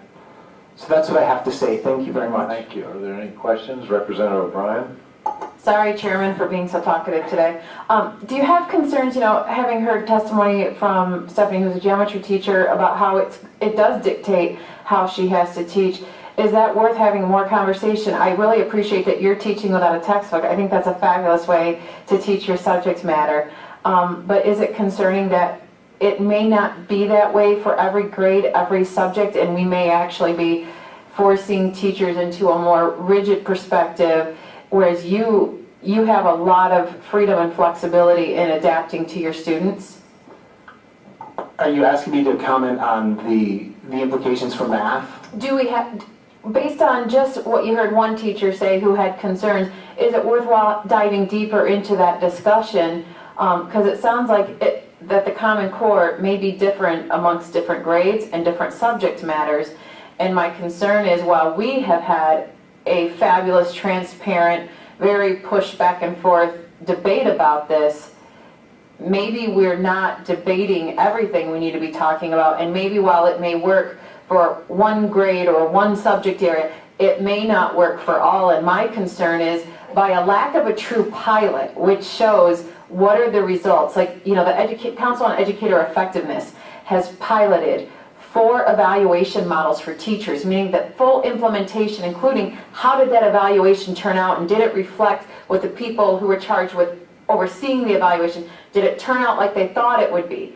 And then determined if it worked or not. We haven't done that final component, and doing a full-scale implementation is not a pilot. It's a lot of money, a lot of risk, and as was mentioned, teachers are beaten down, students are also beaten down, and my concern, this may unintentionally, as you're going through normal growing problems and learning problems when it comes to implementing something new, we may unintentionally add to that. Well, I can't talk about the cost. I don't know anything about the money that everyone's been referring to. But my kids have anxiety with whatever test it is. And when the Smarter Balance comes out, they won't be taking the ACT MME. They'll be taking that instead. And so there will always be anxiety at the 11th grade level, at least in public schools, because students will be the indicator of how that school does and how those teachers do. And it'll always be stressful for everyone involved. And education, and I had this in here and I skipped over it, but it's messy. Every school's different, every class is different, every teacher's different, and in every classroom for each teacher, every student is different. And so that's why I like the idea that I can pick a text that works in my classes with these kids that I know, and you can use whatever text you think hits that standard in your classroom with the kids that you know. So there's always going to be the anxiety with the testing. I do like the freedom to pick something that works with my kids. So there's always going to be anxiety around success in education. I just have to keep moving forward, and I think Common Core is the way to go. Thank you. Thank you for your testimony. Cynthia Byers. Karen Braun.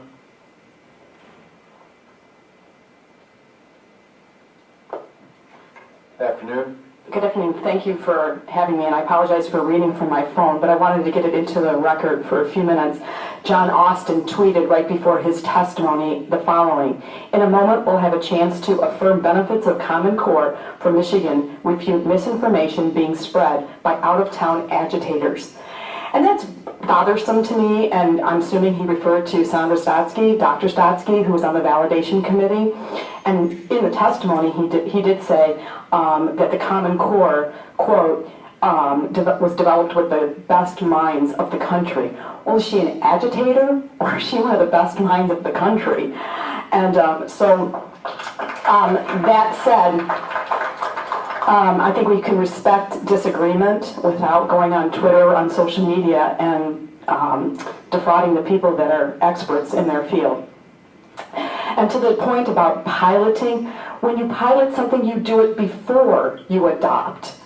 So the idea that we're piloting but haven't tested, well, we should have piloted before 2010, but we didn't have time because the standards were released on June 2nd, and we adopted them on June 13th, 15th, I don't remember the exact date, of 2010. What we're doing now is implementation and trying to discuss and debate what should have happened prior to 2010. And so to that claim of that the Common Core asked for supporting evidence, we should be demanding that of the Michigan Department of Education. Where's the supporting evidence for the internationally benchmarked standards? Sandra Stotsky has testified multiple times. She has yet to see it. So if we're going to ask our kids to show 4 different ways to solve a math problem or a new process for something, then let's see the process for this decision. I have yet to see it. I have yet to see the comments. And one final point to the idea of international benchmarking. Newsweek interviewed the Singapore education minister in 2006, and he asked him, Singapore has few truly top-rated scientists, entrepreneurs, inventors, business executives, or academics. American kids, by contrast, test much worse in 4th and 8th grade, but seem to do better later in life and in the real world. Why? And this was the education minister of Singapore's response. Quote, "We both have meritocracies. Yours is a talent meritocracy. Ours is an exam meritocracy. There are some parts of the intellect that are not able to test well, like creativity, curiosity, a sense of adventure, ambition, and most importantly," he said, most of all, "America has a culture of learning that challenges conventional wisdom." How about that? Little agitator there. Sorry, low blood sugar. Even if it means challenging authority. These are the areas where Singapore must learn from America. So we're not falling behind. They're looking to us. Thank you. Any questions? Yeah, I have a question. Representative McMillan? So yeah, because Singapore is one of the ones that we're supposed to mimic, and so is China. And yet they're saying in Singapore and in China is rolling back high-stakes testing.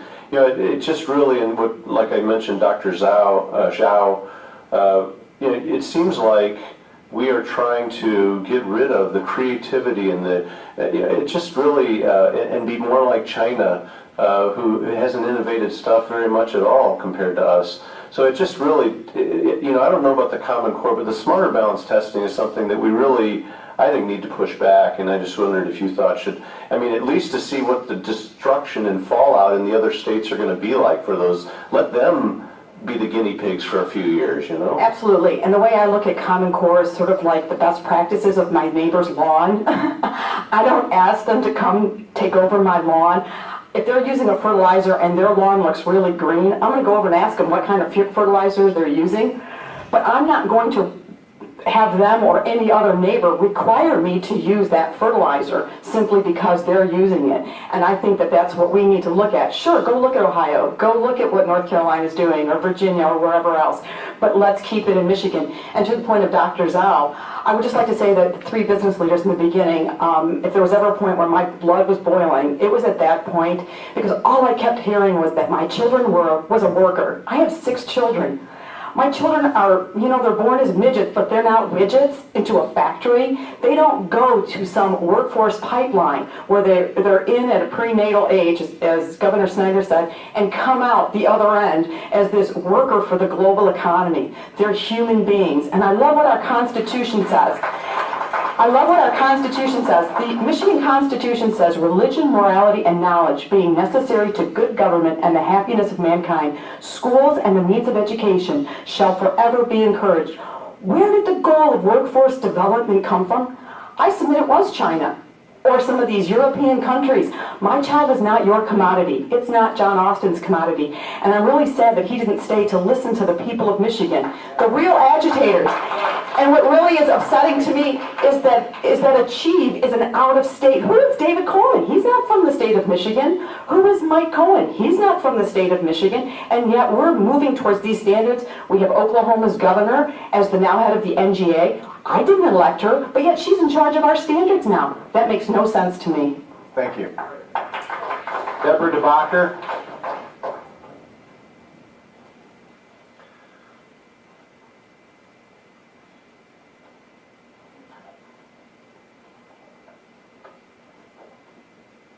Afternoon. Hello, my name is Deborah DeBacher. I'm from Troy, but I've been involved in the political issue of education since the 90s. First thing, I'd like to clean up a few things that were said. I have the contract here that Jennifer Granholm signed with the National Governors Association. It does mention a federal role and how they want the federal government to get involved by using federal money incentives to have states do the Common Core. And also, it says that they must 85%, the state standards of a state must at least be 85% Common Core. So, and then I have other documents I haven't brought with me that explain that that's not adding 15% to each grade, that's 15% in total. The next thing I want to talk about is tests. I don't know if you knew that New York had their testing results just come in this week. 30-some% only passed. They had in some, like Rochester, New York, 5% only passed. And it's a very political hotball. And people are very, very upset in that state. Also, Oklahoma and Indiana and Georgia, and there's 5 states altogether, have pulled out of their test consortium, which is called PARC, so you wouldn't be alone if you did that. Georgia State Superintendent John Barge recently wrote a letter to his superintendents about pulling out of PARC. He mentions the cost. They're not ready for the full-scale online assessments. They have not the technology or infrastructure to do that. And the 10 hours of math and English language arts alone testing, which was a problem too in New York. The kids were exhausted, the little children with 10 hours of testing. Finally, here's what he writes. Finally and arguably, the most important consideration in adopting the PARC assessment, which would be our smarter, would limit the ability of Georgia to make adjustments or change our standards as we see fit. If Georgia educators determine that certain standards need to be shifted or revised, we would run the risk of no longer being aligned with the PARC assessment. Such misalignment could put our students at a disadvantage. So here the Georgia superintendent sees that if he continues with these testings, he has lost control of his education, of what's going on and what the kids are taught in Georgia. So I appreciate you listening to that. The other thing is, did you know that our Michigan's first standards and core curriculum were started in 1994? Have we gotten better? And they were based on the progressive education method called constructivism that Mr. Evers referred to. Before that, we only had mandating civics, which Mr. Austin referred to. Did it work? No, it keeps failing. Kumon math owners are getting rich based on how we're teaching in Michigan. Each successive try your predecessors have let the Michigan Department of Ed and the same people who run Achieve now write these standards, and each time they fail because they use constructivism methods to teach. With Common Core, also, we're getting fooled into buying the friends of these people's partners, Pearson, Houghton, Microsoft products, buying these same products over and over again with our tax dollars. What a racket. Please stop mandating these same bad methods of education. This is why our kids are not learning to make change, learning handwriting, learning grammar, because constructivism teaches that that is not important. I have the 1994 forward to the core curriculum back then. Here's column talks about the old traditional methods, which are bad, and the new ways to teach. 20 years ago, this is what we started moving to this column, and this is why our kids are not learning, because they poo-pooed acquiring a body of correct content, emphasize, and students are penalized for incorrect answers. So that's what is the problem. And until you stop having education schools teach constructivism methods, you will never have kids learning. Thank you.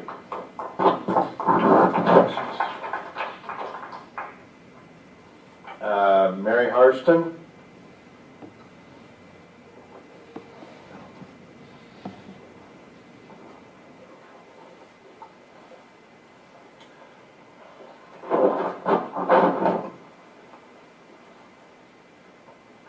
Afternoon. Hi, thank you for letting me speak.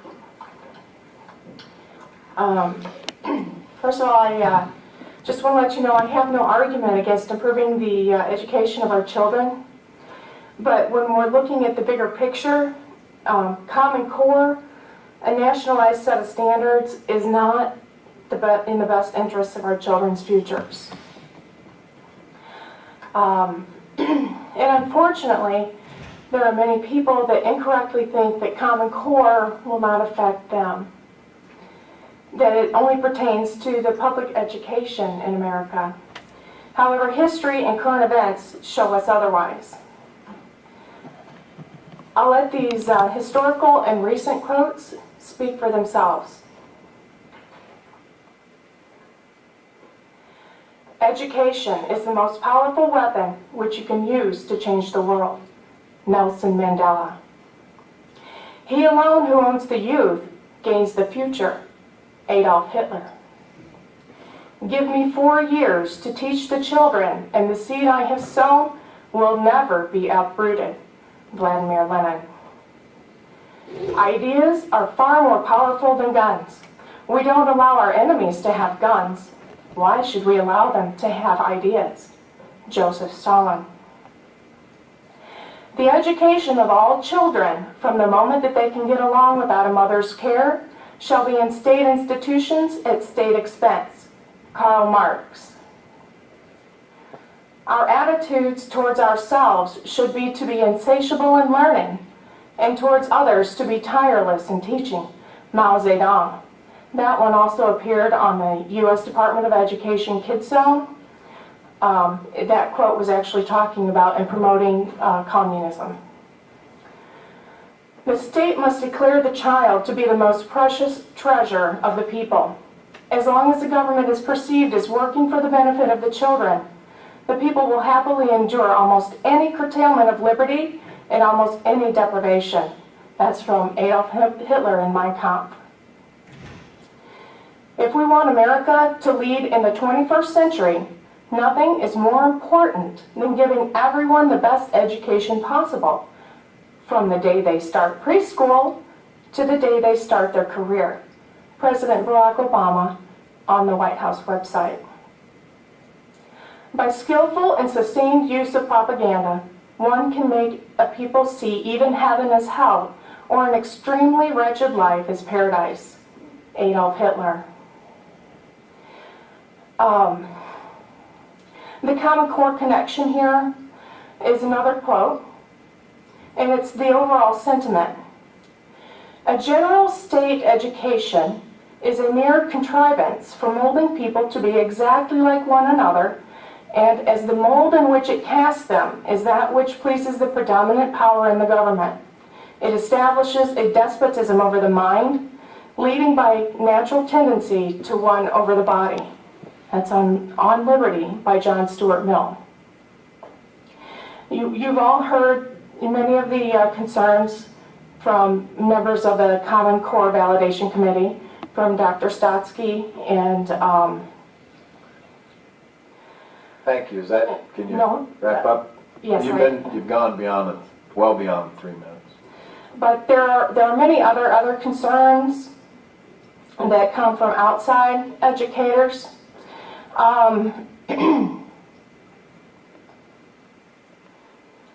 Quite simply, control is the real goal. Read about the Bill and Melinda Gates Foundation, David Coleman, Sir Michael Barber, Arnie Duncan, and the reality will become very clear. These people are socialists and globalists. The goal is not education, but the production of compliant, dependent, uneducated citizens. This is the citizenry needed to implement the United Nations Agenda 21 with the help of UNESCO's Education for All program.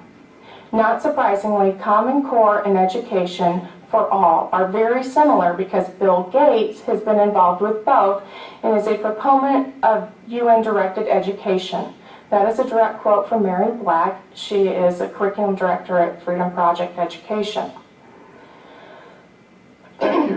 Now I've got some quotes from Arnie. I've got some quotes from Arnie Duncan. How much I've just got a couple more. One of them, as you heard, was education is the most powerful weapon which you can use to change the world. That's Arnie Duncan quoting Nelson Mandela. And I've said that America is now in the midst of a quiet revolution in school reform. Before the 1960s, almost all policymaking and education funding was a state and local responsibility. The Obama administration has sought to fundamentally shift the federal role so that the department is doing much more to support reform and innovation in states, districts, and local communities. Arnie Duncan.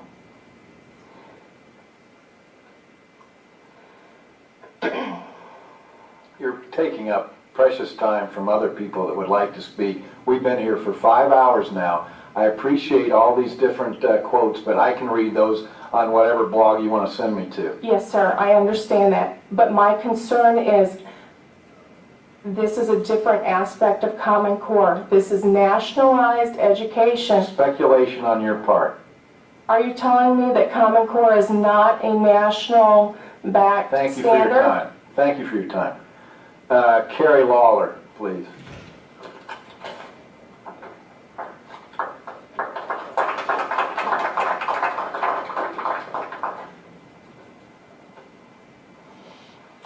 Thank you so much, and I know it's been 5 hours, and I will be as brief as I can be. My name is Carrie Lawler. I'm the principal at Canton High School in the Plymouth Canton Educational Park, which is part of the Plymouth Canton Community Schools. We run a unique school system in that we have 3 comprehensive high schools on one campus, totaling 6,300 students. It sounds kind of crazy, but it actually works, and it's a great way to consolidate efforts. The reason I mentioned that is I wanted to speak specifically to the question that keeps arising. By the way, I'm a strong supporter of the Common Core. The question keeps coming up that it hasn't been piloted and it hasn't been tested. I would like to contest that a little bit because of the way that we work. Our 3 high schools work together as one master schedule. So when I talk about my math department, I have 50 math teachers. At least 15 to 20 of those math teachers will be teaching a particular course at any time. When we rolled out the Common Core, we rolled it out one course at a time. We had 15 Algebra 1 teachers. We took 2 of those Algebra 1 teachers and had them use the Common Core.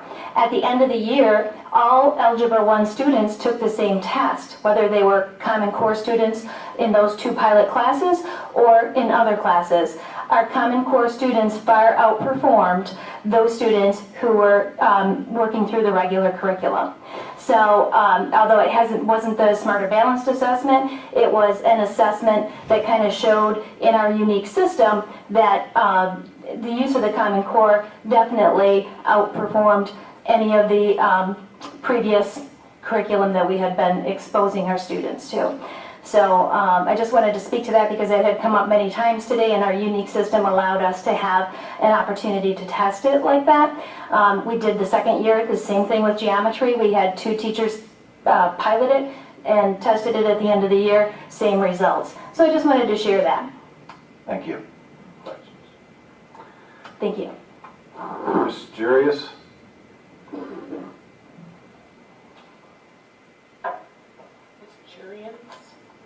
But that's Excuse me. okay. even the Good afternoon. telemarketers get it wrong. I'm a parent that can't help my son with his homework anymore because he goes to a school that uses Common Core fuzzy math. And if I don't understand it, I'm sure my son can't understand it. So with that said, Common Core is a document that has given the federal government control over the heart and soul of every state's education program, along with Michigan and 45 other states. They signed on not because Common Core standards are better, but because there were federal dollars dangled in front of the states.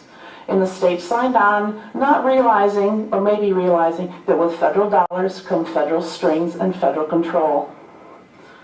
The Common Core is a political document with an identifiable ideology and history that's contributed greatly to the current document. It's important to question who decides what research is used and how the research is presented. So why should Bill and Melinda Gates or Rupert Murdoch, the Eli Broad Foundation or the Walton Family Foundation tell us in the state of Michigan what we need to teach our kids, what our kids need to learn? That should be a parent's job to educate their children, with the state maybe helping out some with the core subjects. The Common Core was not sought by educators or those who care about students or the future of the common good. It was meant for political gain and economic profit. Textbook publishers such as Pearson, software developers such as Microsoft, Bill Gates, Apple, and the rest of them are the people that stand to make the most money out of this whole Common Core implementation with their adaptive testing, the software, and the hardware needed to perform the tests. One of the 4 requirements of implementing Common Core was the adopting of international benchmark standards. Well, who benchmarked these standards? Who said they were international? Are we building our school districts, our school systems around the UN or the European model of education? The creators of Common Core insist that students needed to be rigorously ready for college. Well, not all students are college material. I have a son who doesn't want to go to college. He wants to be a diesel mechanic.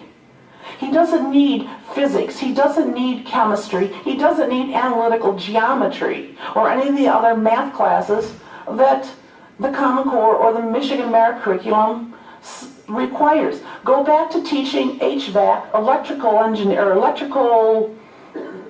work, that air conditioning, all that kind of stuff. Go back to vocational ed. It has bad connotations, but I knew kids that went to vocational ed classes and they didn't turn out to be robbers and pillagers. They grew up to be productive citizens with making more money than I am. The Pioneer Institute estimates that nationally the cost of Common Core is $16 billion. If you divide that among 46 states that have already implemented Common Core, that is approximately $3 billion per state, which is a lot of money that financially strapped school districts across the whole country can't afford. California, well, it's California. Data mining is another very real worry with Common Core. The Department of Ed did an end run around the FERPA regulations, loosening them so that anybody with skin in the game can access your child's information, personal information. The 420 data points, some of them are, is there an IEP in place? What kind of disciplinary problems does your student have? Is there family income? What bus stop? How many people in your family? And now with the gun control issues before us, what's to stop them from asking if you have guns in your house? That is not something that needs to be given out, gun control or not, private information. If this was in the healthcare industry, you'd be fired for giving that kind of information, because that's what HIPAA forbids. I work in the healthcare industry, and if I violate this kind of information through HIPAA, I lose my job, and I become one of the 47% on welfare and food stamps. The Governor Snyder's P20 system is going to be part of the data that's in the cloud database. So each one of you who has kids, Representative O'Brien who's got her kids, anybody in the state of Michigan who has kids, and Snyder gets his way with his P20, this is all going to be free data for people to access. And who's going to be accessing this information? Who's going to be in charge of it? In Bloom. Rupert Murdoch. Can you wrap up, please? I will, yeah. Software developers and textbook publishers like Pearson are going to be making the money. And what are they going to do with this information? They're going to market the software and the computers to the teachers and the children. So the children will not be free to learn as kids.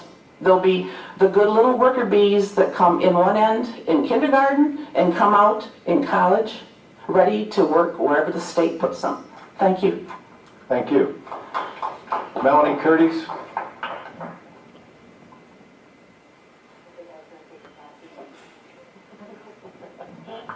Three minutes. Got it. So this is a very difficult decision. You've heard a lot of testimony both on both sides from people that you respect that come from different walks of life.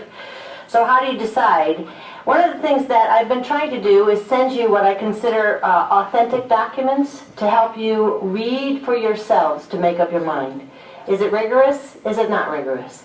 Is it benchmarked? Is it not benchmarked? All of these questions are out there. You've heard two sides for many of them. One of the documents I put on your desk today are these. They're from the Nation's Report Card, the NAEP. You heard testimony, and you're probably familiar with. The NAEP is 40 years plus as a reliable, standardized test of student achievement. And I included for you Michigan and Massachusetts. And the reason I included them is because you can see that since 1996, Massachusetts has made a significant improvement in their student outcomes, but Michigan has not. Michigan has no statistical improvement in student achievement since 1996. We've tried lots of things. A lot of the people who are coming here to testify that we should follow this new idea were part of the other ideas that still have not brought you the results that we would like. We totally agree that we need to have improvements, but this Common Core is not the answer. We need to stay with a Michigan-based model. But again, I ask, how do you decide? So I would suggest that you think about it from the medical point of view. First, do no harm. So if we know what we have, and we take what they've offered and make improvements to what we have, but retain control, we can pace this so that we can make sure that we're not making a mistake. Because a mistake you make, like for example, when we instituted whole language and eliminated phonics, we have oodles of children for years who didn't learn how to read properly. So now we had the fuzzy math, we've heard that. We try this idea, it will take us 4 or 5 years at least to determine if it was a mistake. And that means we have children who've been through the system 4 or 5 years with a mistake. So if you take the first do no harm, then you offer the schools the opportunity to use these standards or pieces of the standards that they like, but we don't institute the testing, keep what standardized testing we have, or rely on the NAEP results. Invite them to do more statistical assessment within Michigan to give us a true benchmark of, is this change making a difference? But what you're allowing is schools and parents to choose something different if that's not the curriculum or the standards and goals that they'd like to stick with. And like I say, you got the testimony from the teacher. The argument about curriculum or not curriculum, it's a semantics game. Because if the standards direct what's happening in the classroom, that's the critical element. Thank you. Thank you, Melanie. Questions? Shaitan Berry? David Lanier?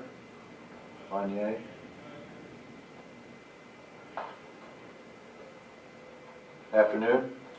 Afternoon.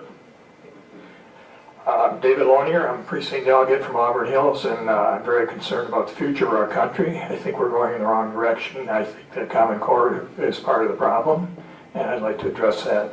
A couple of instances where federal government has intervened in education would be the establishment of the Department of Education in 1979. Up until that time, from the founding of our country until 1979, education in America was really not too bad. It was competitive with the world.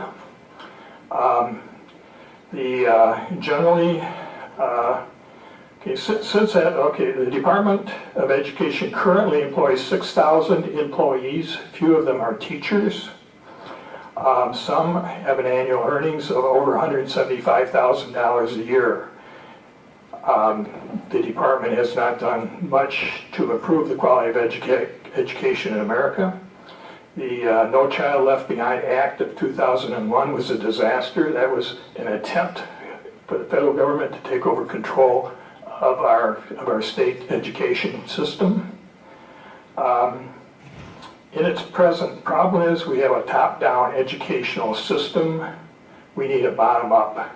America was founded on the principle that government's responsibility was to protect the rights of the citizens, nothing more. In its present top-down structure, the American educational system is a dismal failure. The irony of Common Core is that it is another government bureaucracy attempting to correct a problem created by government bureaucracy. More government involvement in education is not the answer. The answer lies in less government, more family, private, local, and faith-based control. We need to place freedom above government intervention, and guided by the wisdom of our founding fathers, just say no to government control over the lives of our youth.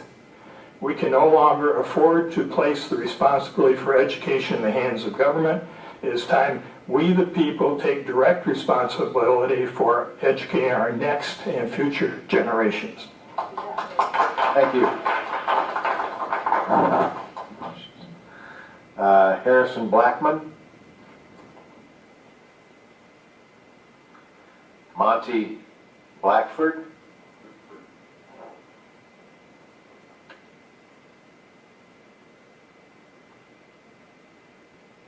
Good afternoon.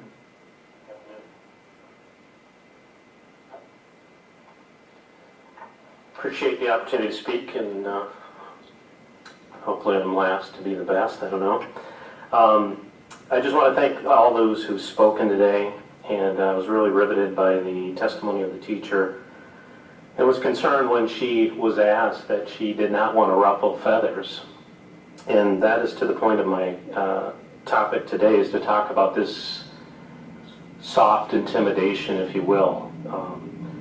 Through the Common Core, there is a propaganda, and as she said, that a lot of teachers are just laying down because they see a freight train a-coming. And if we can use the term soft tyranny, you know, if she's seeing 20-1 teachers not wanting this, but just kind of throwing their hands up because they don't want the sort of intimidation that we've seen from John Austin, calling anybody who would not support Common Core as agitators, is quite disturbing to me, and I hope to the legislative body as a whole. My comments are called log rolling Common Core, and in my specific example, being steamrolled by hate. Through the testimony of Diane Ravitch, too, we heard about federal bribes and a small group of people in Washington who wrote this, and through bribing, it seems like a lot of states are just kind of going through there.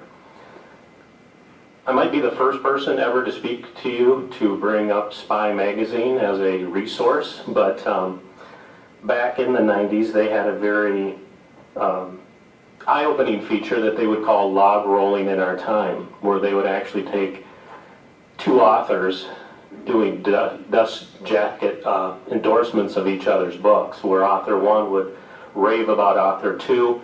At the same time, author two's books would be out, and he'd be raving about author one's book. And they just showed the hypocrisy of how trite the words were to doing that. In a far more insidious way, we see a circular log rolling of manipulation before us today. Insidious because, like the endorsements that were mentioned in the Spy Magazine log rolling authors, the Book of Common Core has not been read, and its guidelines have even less been understood. The intimidation that I speak of comes from the group, the Southern Poverty Law Center, which in turn puts it forth its ringing endorsements of Common Core, while Common Core touts Southern poverty and uses their video material in their classroom assessment. If you look at Southern Poverty Law's material, often they attack any distractors of their Common Core and call them maybe right-wing fanatics and label them often with other hate groups. To understand the more insidious nature of this tag team effort, log rolling, if you will, I'd like to share a personal experience I just had weeks ago. I do homeschool, but my 15-year-old felt compelled to go to our Newaygo County Career Tech, which was having a law enforcement camp. Several of the deputies, detectives, other officers throughout Newaygo County made appearances that week, and one of the sheriff's deputies led a video that was put out by the Southern Poverty Law Center. In it, it caused my daughter great stress, and she was concerned enough to come home and share it with me and her mother.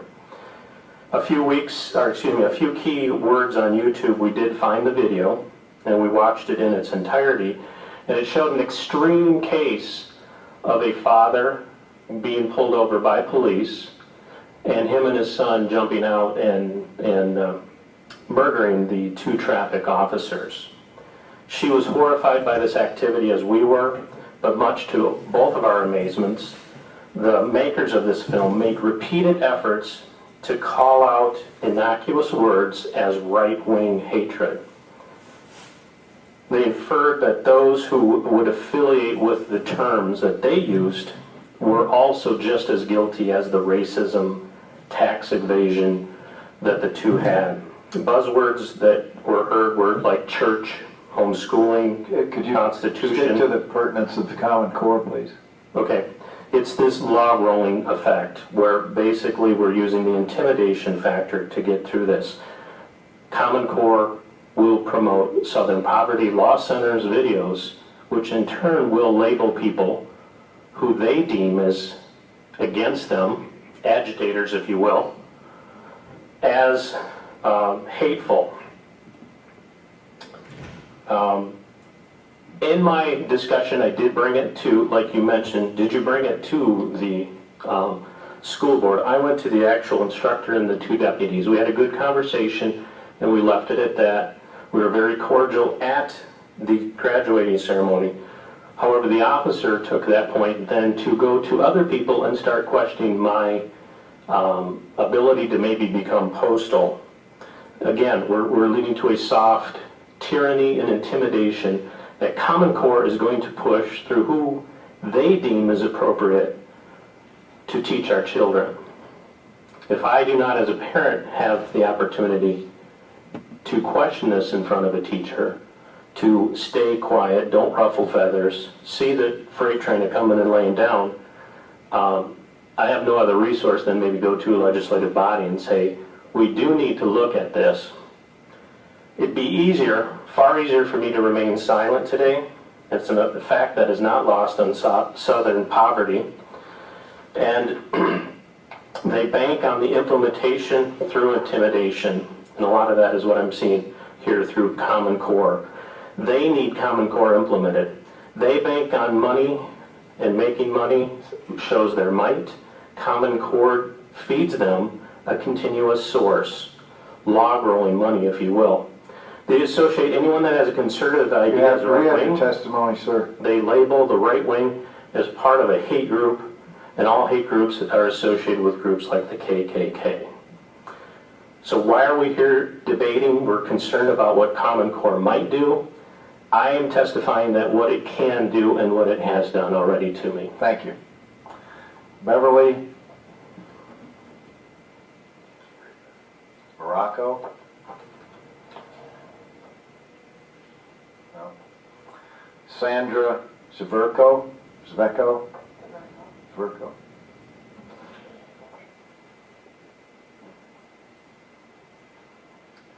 Thank you. Good afternoon. Good afternoon. Thank you so much for allowing me to speak today. I have a PhD in education, and I didn't know a lot about the Common Core. I live in Ann Arbor, and I went to a presentation that was given by the Saline School Board president on Common Core.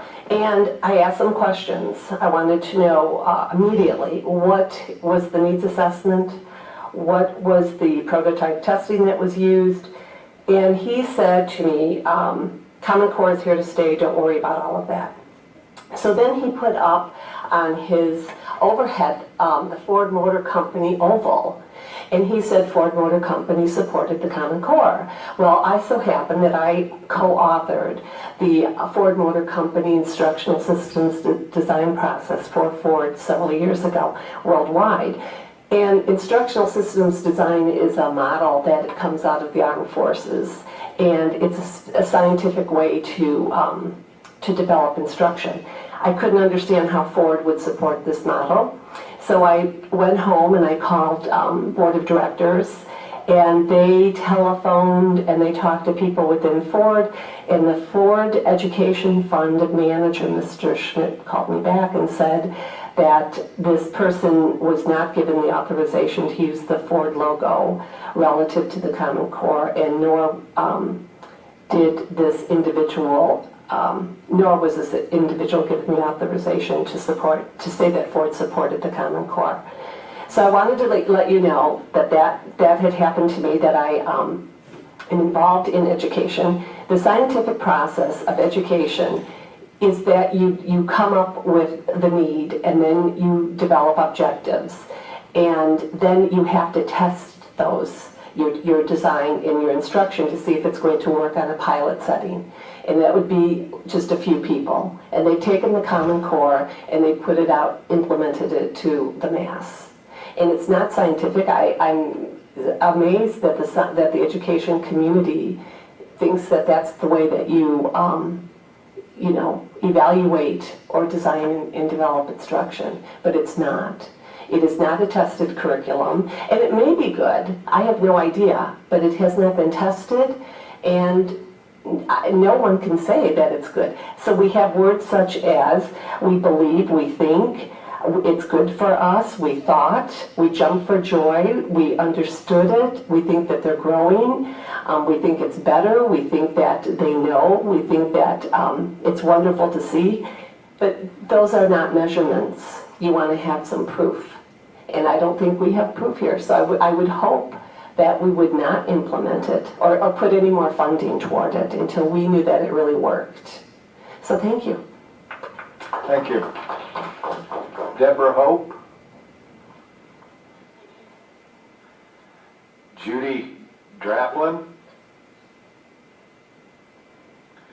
Maribeth Schmidt.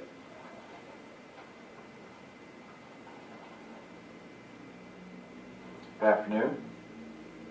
Good afternoon. I'm a trustee in Salem Township, married for 22 years, mother of 3, and I know we don't care because we've been here for 5 hours.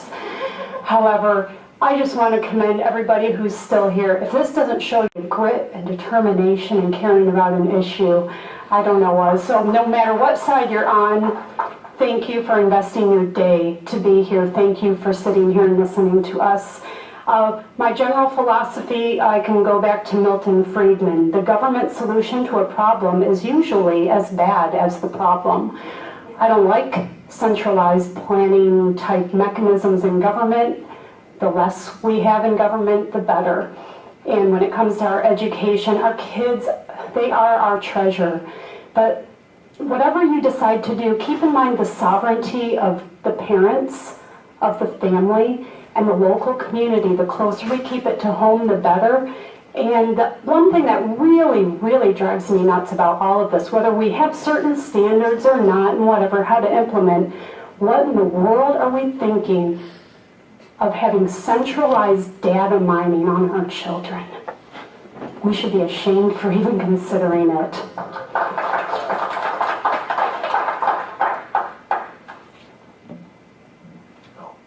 Thank you. Joan Johnson. Joan here? No. Cheryl Motus, or Matt Matus? Sorry.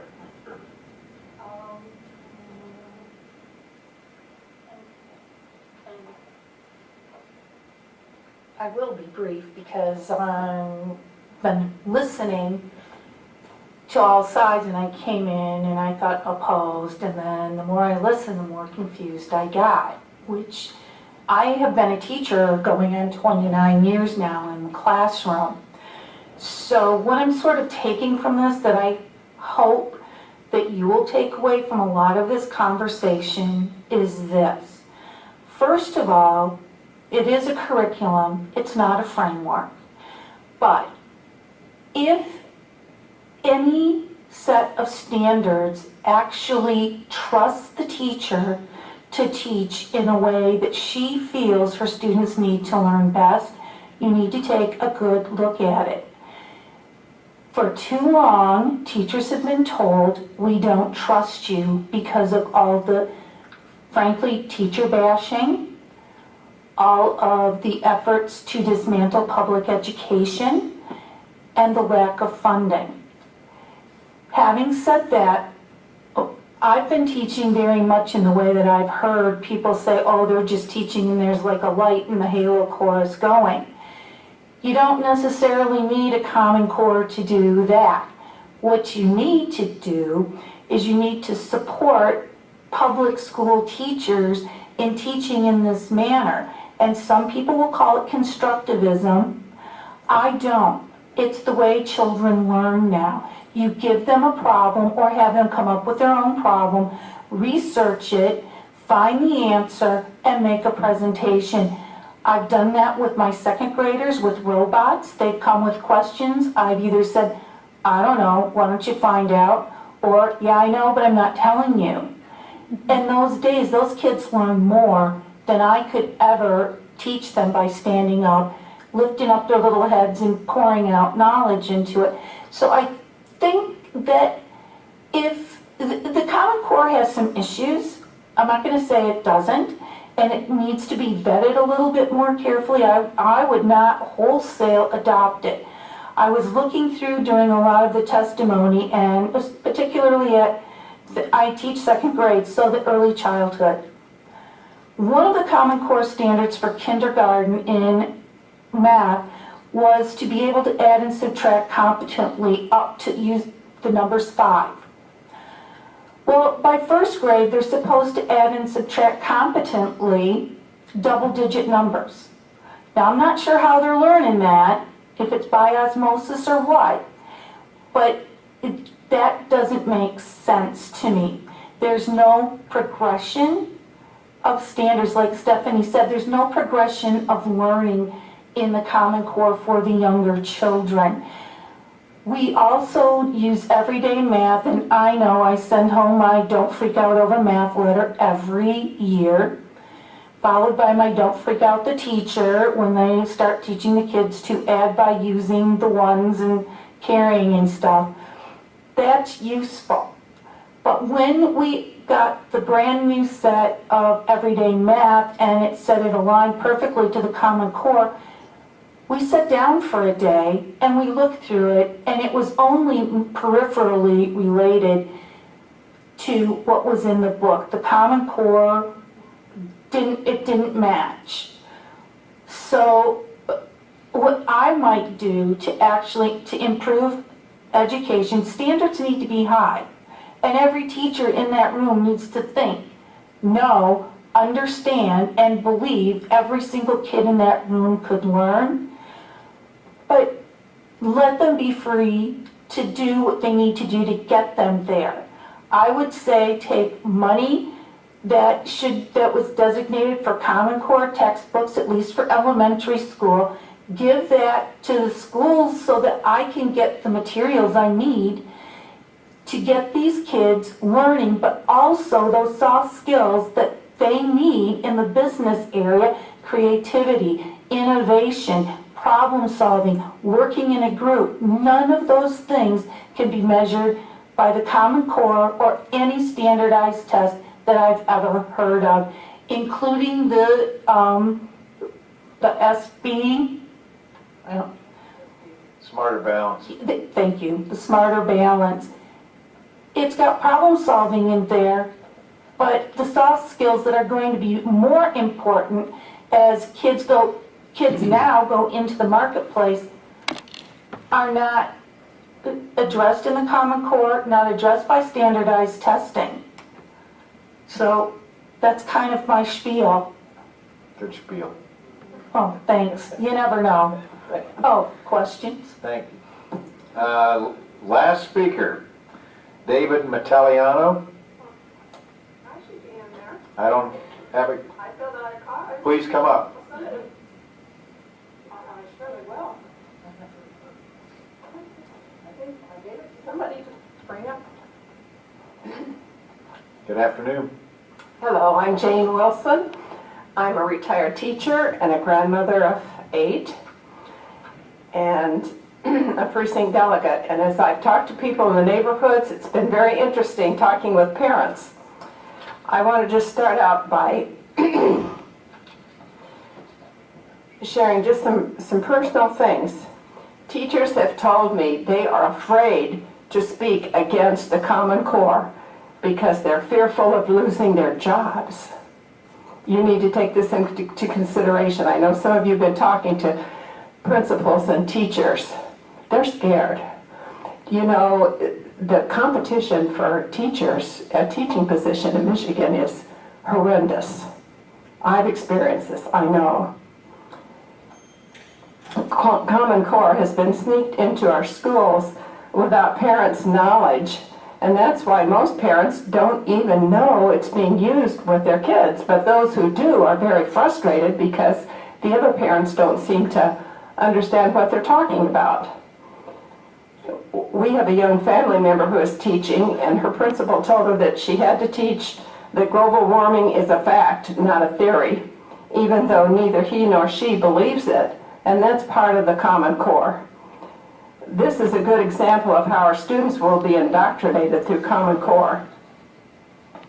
Her principal was so fearful that he ordered new math books recommended by Common Core, even though they just purchased new math books 3 years previous. And so he said now she and the other teachers would need to buy all of their classroom materials because they couldn't afford classroom materials because of these new math books. Arnie Duncan stated that the purpose for schools is to be part of, quote, the battle for social justice. I didn't know that was a very good purpose. I visited with an elementary school from Ohio earlier this summer. Evidently, Ohio is further along with Common Core than Michigan, but she said she hates Common Core because it keeps her from being creative in the classroom. She said she has to teach prescribed lessons every day and has no time to deviate. She has to check off each of her students' names at the close of each school day to show that they have had the material she's taught that day. She feels like she's in a straitjacket. Parents have told me how frustrated they are as they see their children struggling with rotational math. They are angry and frightened about their children's private information being collected in a national data bank, too. Thanks to the School Board of Education's trying to usurp your authority by accepting or getting us into this consortium, Michigan teachers and children and parents are trapped by this unlawful federal takeover of education. I'm sorry, I have low blood sugar. Getting a little shaky here. Only you can rescue them by voting out Common Core in Michigan and by creating legislation to protect their private information and from being collected from its being collected for a national data bank. Only you can stop Common Core from dumbing down and indoctrinating our children. Please stand strong and protect our children, parents, and teachers so they will another goal of Common Core is to teach our children to dumb them down and indoctrinate them so they will accept a left-wing view of America and its history. I wanted to share with you that data has shown that only 0.3% of children move from state to state. I know that's a big argument for Common Core, is children moving from state to state. And I wanted to share with you what Michelle Malcolm, author of Culture of Corruption, reports. Things in this data bank. It will include everything from healthcare histories, income information, and religious affiliations to voting status, blood types, and homework completion. But she goes on and says, and Pullman, whom you've heard, Joy Pullman from the Heartland Institute, says that the DOE, the Department of Education, report exposes the big lie that Common Core is about raising academic standards. The report instead reveals Common Core's progressive design to measure and track children's competencies in recognizing bias in sources, flexibility, cultural awareness and competence, appreciation for diversity, apathy, perspective taking, trust, and service orientation. They also mention in all of these 415 items about each child, they also mention their social security numbers in 2 places. As parents are learning about the, she warns that people can hack into this information in these data collecting agencies and steal their information. The last thing is that Common Core is against the law. They broke 3 laws to get this going. Do you realize that? Plus the 10th Amendment, which is supposed to be states are supposed to be in control of education, not the federal government. Thank you. Thank you. David Mataliano.